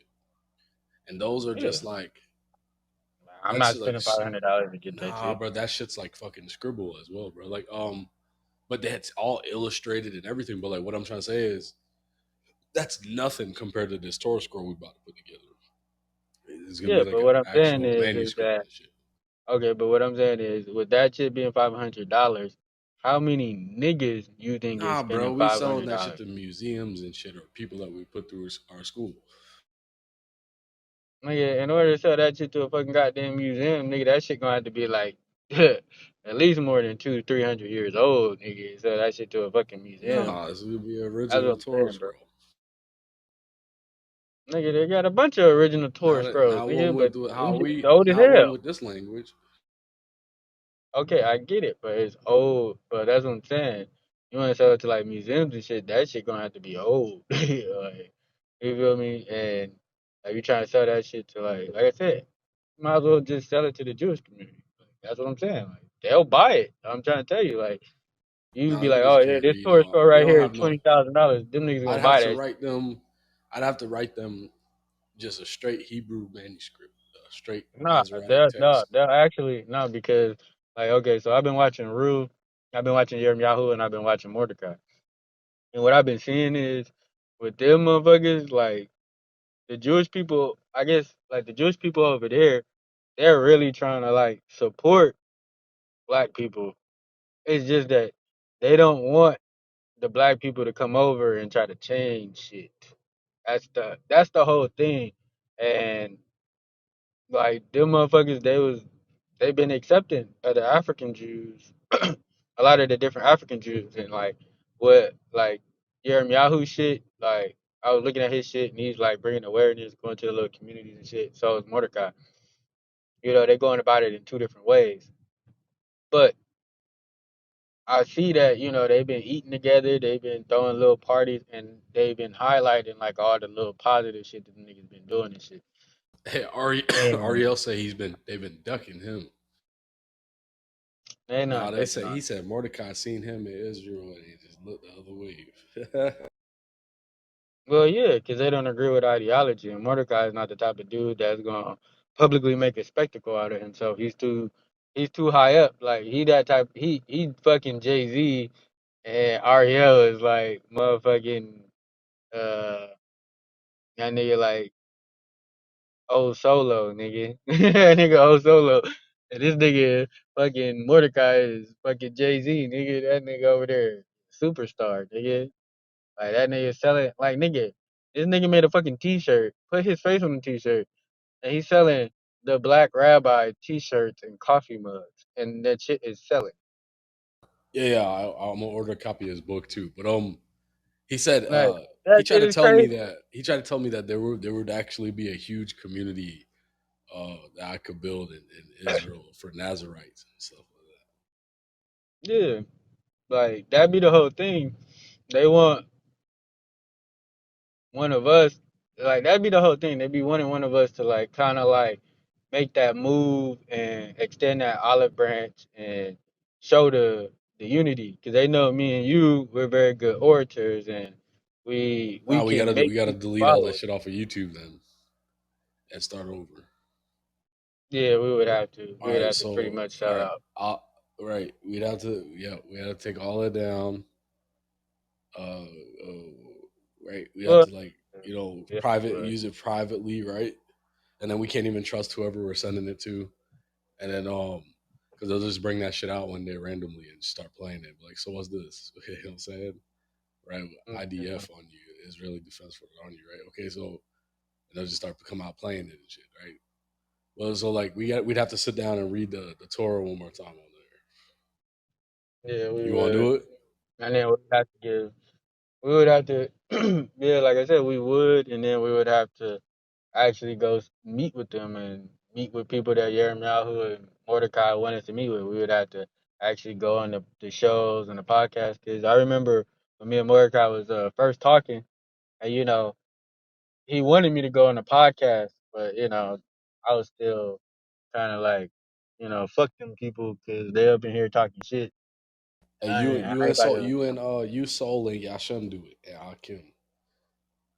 and Yeah, you already know I'll be how in the Kim feel about background. it. Kim is not good, but see, that's the whole thing. Is like we're gonna have to be politically correct, and niggas is not gonna like niggas gonna have to be politically correct, and that be the whole thing. Like niggas don't be wanting to be politically correct because being politically correct is like just like censoring the way you speak and not trying to step on nobody's toes, and because like Mordecai, when he was telling me in that room that day, when he was like, "Yeah, you should come on my podcast because I'm trying to get black people from America to basically tell the Jewish people like we don't really got no issue with y'all. We just saying this is who we are, and Yeah, we either want to practice our own tradition. yeah, we wanna do our own thing, and we're not. And then that's the whole thing. It's kind of like I would have to say it like that, and that's the problem that I have is that I would have to say we are in a sense seeking you guys' approval because we want our halakha status. We would want our benefits and our rights as Jews. And me saying that's going to, even me saying it like that is politically correct. But at the same time, it'll pump fear throughout the whole entire Jewish community because they're going to be like, damn, it's a lot of them motherfuckers. You mean to tell me we're going to have to spend money and split money with these and give up power and other positions of, yeah, we want equal share, equal rights. Y'all not going to do us like the Ethiopians. We'll fuck y'all up. We not the Ethiopians. We some niggas. We gonna beat your asses. It ain't gonna be none of that oppressing us in the street. We go to war with y'all. Y'all don't want that. We the Southern Kingdom, bro. We not about to bow down to y'all. And that's the whole entire thing. Like we probably like I think like if I didn't have to be politically correct and we could just literally have like an honest dialogue with the Jewish people, we would have been figured this shit out. We would have been like, oh, okay, this is where your ancestors come from. This is where your ancestors come from. Okay, so we see that we have this one connection that solidifies all of us being Jews. We are Jews. Everybody sing Mazel Tov, nigga, and motherfucking get in. Everybody doing the happy dance. We doing the sturdy. Y'all over there doing y'all little footwork. You feel me? And we good. But because I gotta be fucking, because I can't really say it like that to these niggas, without the motherfuckers getting their feelings hurt. You feel me? Like, you know, it'll be an issue. Like that's the reason why, like Rue, like I'm still in Rue shit that he trying to build in Scandinavia. And Rue tell me all the time, like, bro, I'm when this shit pop off, I'm gonna need your help. I be like, Rue, they say anything, and I mean anything, disrespectful, bro. I'm not gonna hold my tongue, right? I'm gonna try to body bag somebody. You already know they not gonna win no argument with me. It's not no Sanhedrin. You know that. You know, like, well, they Torah scholars. So am I. They've been in the Torah longer than you. So Yahweh is with me. He's not with them. Like you're not gonna tell me what to say when I need to say it. Like, Rue, it's not gonna happen. Like I get it, Rue, and I'm not on no hateful shit with these motherfuckers, but these motherfuckers get disrespectful and you already know I'm not about to allow that. Yeah, but That's you not. know how they're gonna treat you in that community because you don't believe in Jesus. Nah, I mean honestly, like bro, like even like the Jewish people that I work with today, like they know like like some of them they know like I'm an Israelite, but they know like okay we had the same customs. The ones that know I'm an Israelite, they be like, oh okay you're not a BHI, but I know you believe you're an Israelite. Like they like me, they treat me with respect. They don't fucking get out of line with me because because like they don't get out of line with me, I don't get out of line with them. We good. And they be like, why aren't most Black Hebrew Israelites like you? I'm like, you feel me? I'm like, I keep the Torah. Like I don't believe in Jesus. Like as long as you keep the Torah, we pretty much good. And I was like, I can explain my argument through DNA, and they'd be like, oh okay. And then they was actually researching and listening to like I was sending them the Ebury channel, and they were just like, oh. I was like, I'm gonna speak up for you. Like one of the dudes, he was like, yeah, I'm gonna start speaking up for African Americans. He was like, so y'all really do have that Levant connection, because Ebri proved that shit without a shadow of a doubt. Like the nigga was like, I can't even argue against this, and he was like, and the dude was really smart too. I forgot where he went to school at. I think he went to school in Yale or some shit like that. But he was like, yeah, he was like, I agree with this young man, and he was like, yeah, and he was like. He's like, the funny thing is, he not even being racist. Like, cause I told him like, I was talking to him one day and I was telling him like, yeah, he got blocked off of this one website where we argue or whatever with people about us being Jews. And he was just like, dang, he was like, this dude is not even being racist. He's just saying that y'all have a valid claim to be a Jews. And he was like, and he was just telling me like, this young man is bright as hell. So like, why wouldn't the Jewish people want him as an ally? He's like, he's speaking against his own people, and you telling me the Jewish people are treating him wrong? Like, you feel me? We are just going there, we were just talking about it or whatever. And, you know, we were just, my bad, because I'm backing up. We were just talking about it or whatever. And, he was just like, man, he was like, he was just saying, like, if more African Americans was like you guys, he was like, we wouldn't have no issues. It's just these BHI with their Jesus and their racist stuff is the reason why we have issues. And he was just like, man, why don't you just join my little synagogue and we find you a Jewish wife? Like they always offer me the women. I'd be like, I'd be like, bro, like you got to understand the position I'm in. I was like, I'm not just a nobody in my sector either. So I was like, if I was to join y'all, how do you think that they would look at me when y'all bash us and talk shit about us? I was like, I have no issue with y'all. I'll go to Passover, whatever y'all want to do. Like that's not a problem. I celebrate with y'all, do whatever, do the holidays, whatever. That's not a problem. But I was like, how do you think it'll look to my people when you got a lot of your people that bash my people and that try to say we being culture vultures and stuff like that? But he was like, your people do the same thing. I was like, okay, let me give you a little bit of history. So I went into our forefathers, and he was like, dang. So he's telling me this all started because when the Ashkenazi Jews came over here, they rejected the thought of black Jews. And I showed them the website, I showed them the articles and stuff like that, and I showed them what what Arthur Matthews said when he was being rejected as a Jew or whatever. And he was just like, damn. So he was like, this could have all been avoided had we thought like how, I guess he's like in more modern terms, I guess you would say, without race classification. And he was like, yeah. I was like, yeah, could have all been avoided. But because you had racist people in your situation at that time, y'all played the white card because it got y'all certain rights and y'all were treated better here than where the fuck you was at. I get that. But it was like y'all took advantage of that. I was like, the Irish did the same shit.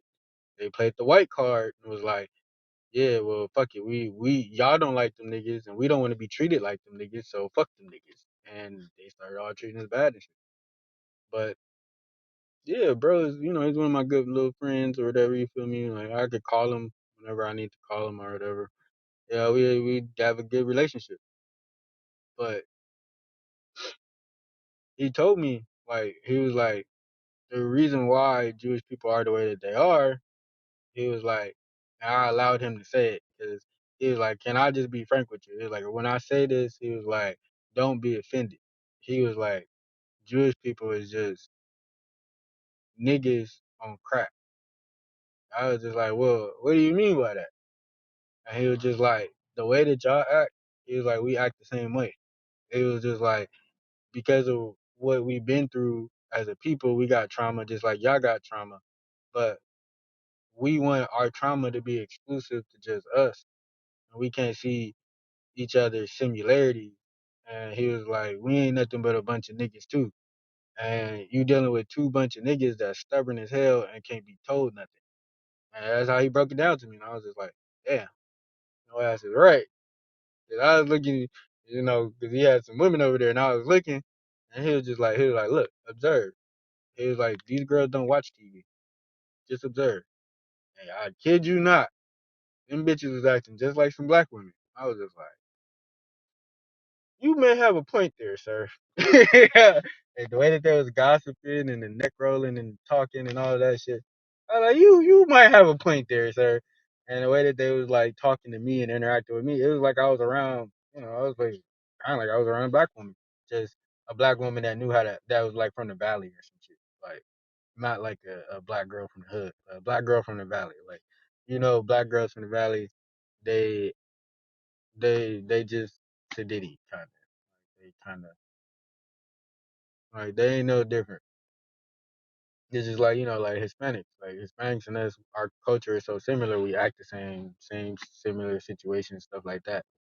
But as far as like that situation goes, it just showed like even though they went through their traumatic experiences and we went through our traumatic experience, the behavior is still the same.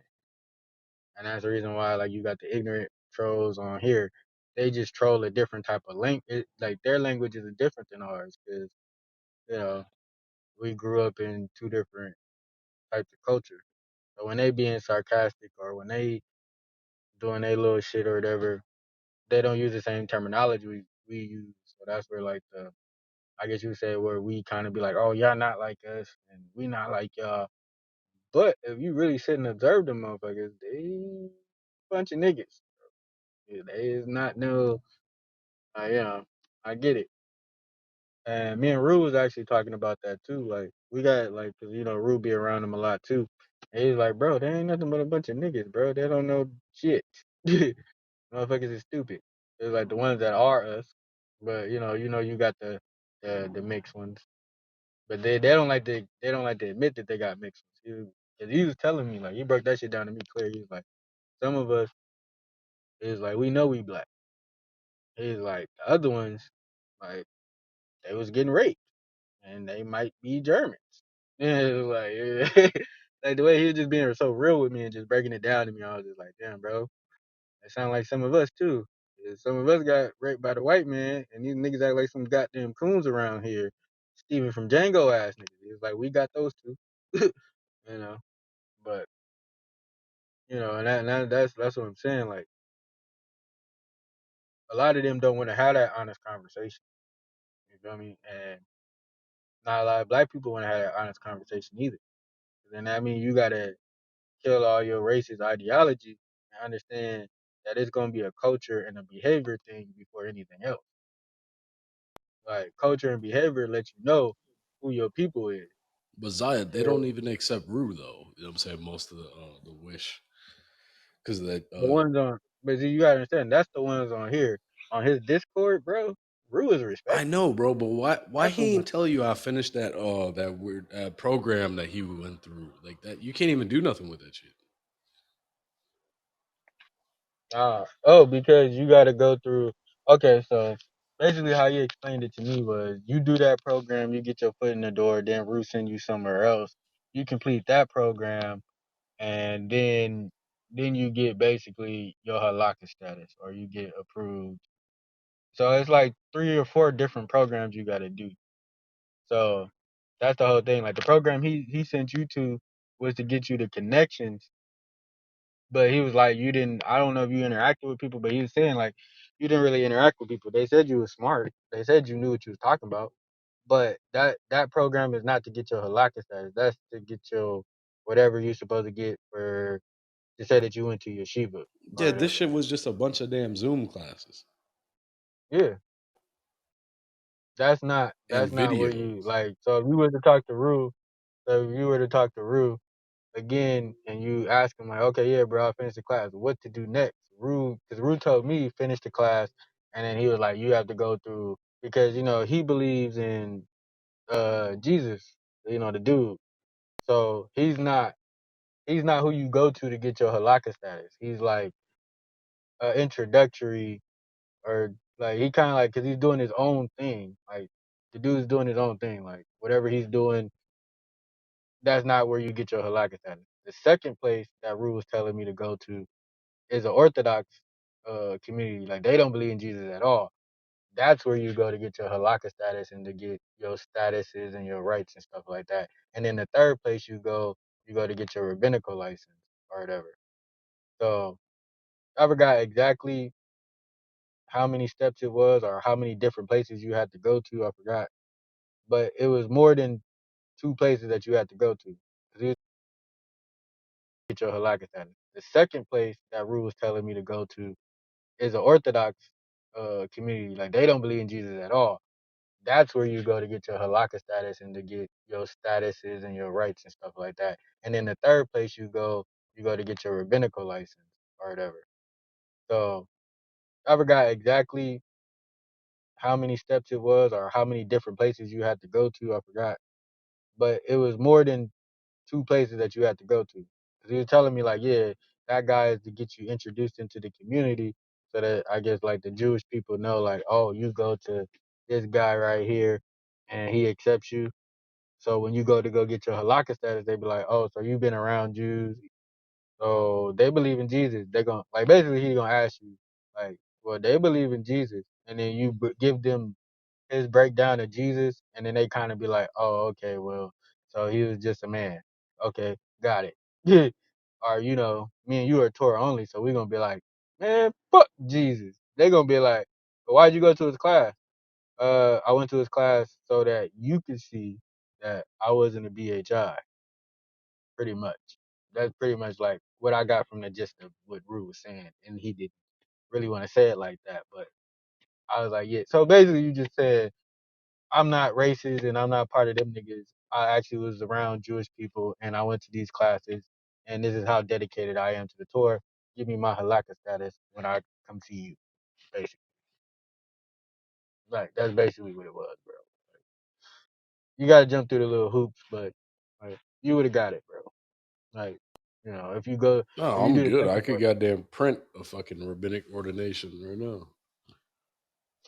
yeah. But he said you don't get your rabbinic ordination through them because they're not No, I could halakha. print one right now. Like I could print one like the same one that Haile Selassie would have sent to Rabbi Matthews. No, no. Yeah, but yeah, that's what Rue was telling me or whatever, and I was just like, oh, okay, Rue, well, all right. Well, if I ever do decide to go through it, but the reason why Rue is doing what he's doing with the rabbi that he got right now is because that rabbi, I guess he got uh motherfucking approved for for some project or whatever. Well, you know, So that's Zion Lex got a program too, right?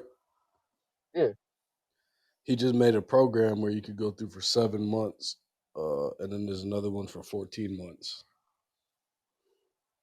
yeah,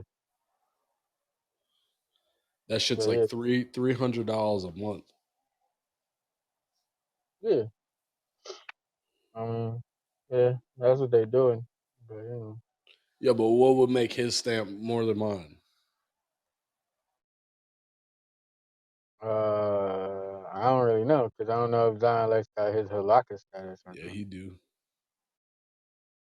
Oh, well, if he got a halakha status, then I mean, pretty much can do whatever the fuck he want to do. Like that's the whole thing about the halakha status. It's like then you get the connections and you get to meet the motherfuckers or whatever, and the motherfuckers that you meet, like you feel me, like them niggas. If they fuck with you, like I'm only good because of Rue. Like some of the Jews that be on there be on Clubhouse and they be like, why is Zaya in here? And they be like, Zaya be with the BHI. And then Rue was like, no, he's Yap Gang. And then they shut the fuck up. It's simple as that. And I'll be like, look, bro, I ain't got nothing personal against y'all. But y'all gotta understand when y'all sitting there bashing my people, I'm not gonna just sit there, bro. Like if you be like, if you say like, I'll let y'all say like BHIs is racist. I'll let y'all say whatever y'all want to say. But the moment you say my people ain't the people, I'm on your ass, bro. Is that understood? Like you feel me? You gonna have to prove that shit. And then it was like, oh, okay, well we won't say that around you. I was like, oh, okay. I was like, as long as you don't do it on a, I was like, y'all can say it around me. I was like, y'all can say it around me when we in small rooms, but we in public rooms and you trying to embarrass my people and shit on my people, fuck no. I'm not about to allow you to do that. I don't give a fuck if we friends or not. You're not gonna do that in a public room with a lot of people, unless I'm pissed off at these niggas. Then I'll let you kick their ass. But I was like, if I'm not pissed off at my people at that time period, and y'all go up in there and y'all try to say all black people is not Jews, I'm on your ass. Like y'all need to make that differentiation. Otherwise, I'm gonna be on your ass. Like I'm gonna hop up there, and when I get up there, I'm gonna body bag one of y'all, and that's just how it's gonna be. Like, and that's why they was kind of like, oh, okay, so I see your point. I was like, y'all don't make the distinction between. That's the reason why they started using that BHI shit, like the BHIs versus the Torah only or whatever. And that's why they started making that because I was telling them Hey, like, Zaya, real quick, let's make another room because we want to keep the replays. Hey, Saul, are you there? Yeah, I'm chilling. Hey, I'm about to make another room in the Torah Knight's house real quick. I bet I'm. So we can save the replays. mm-hmm.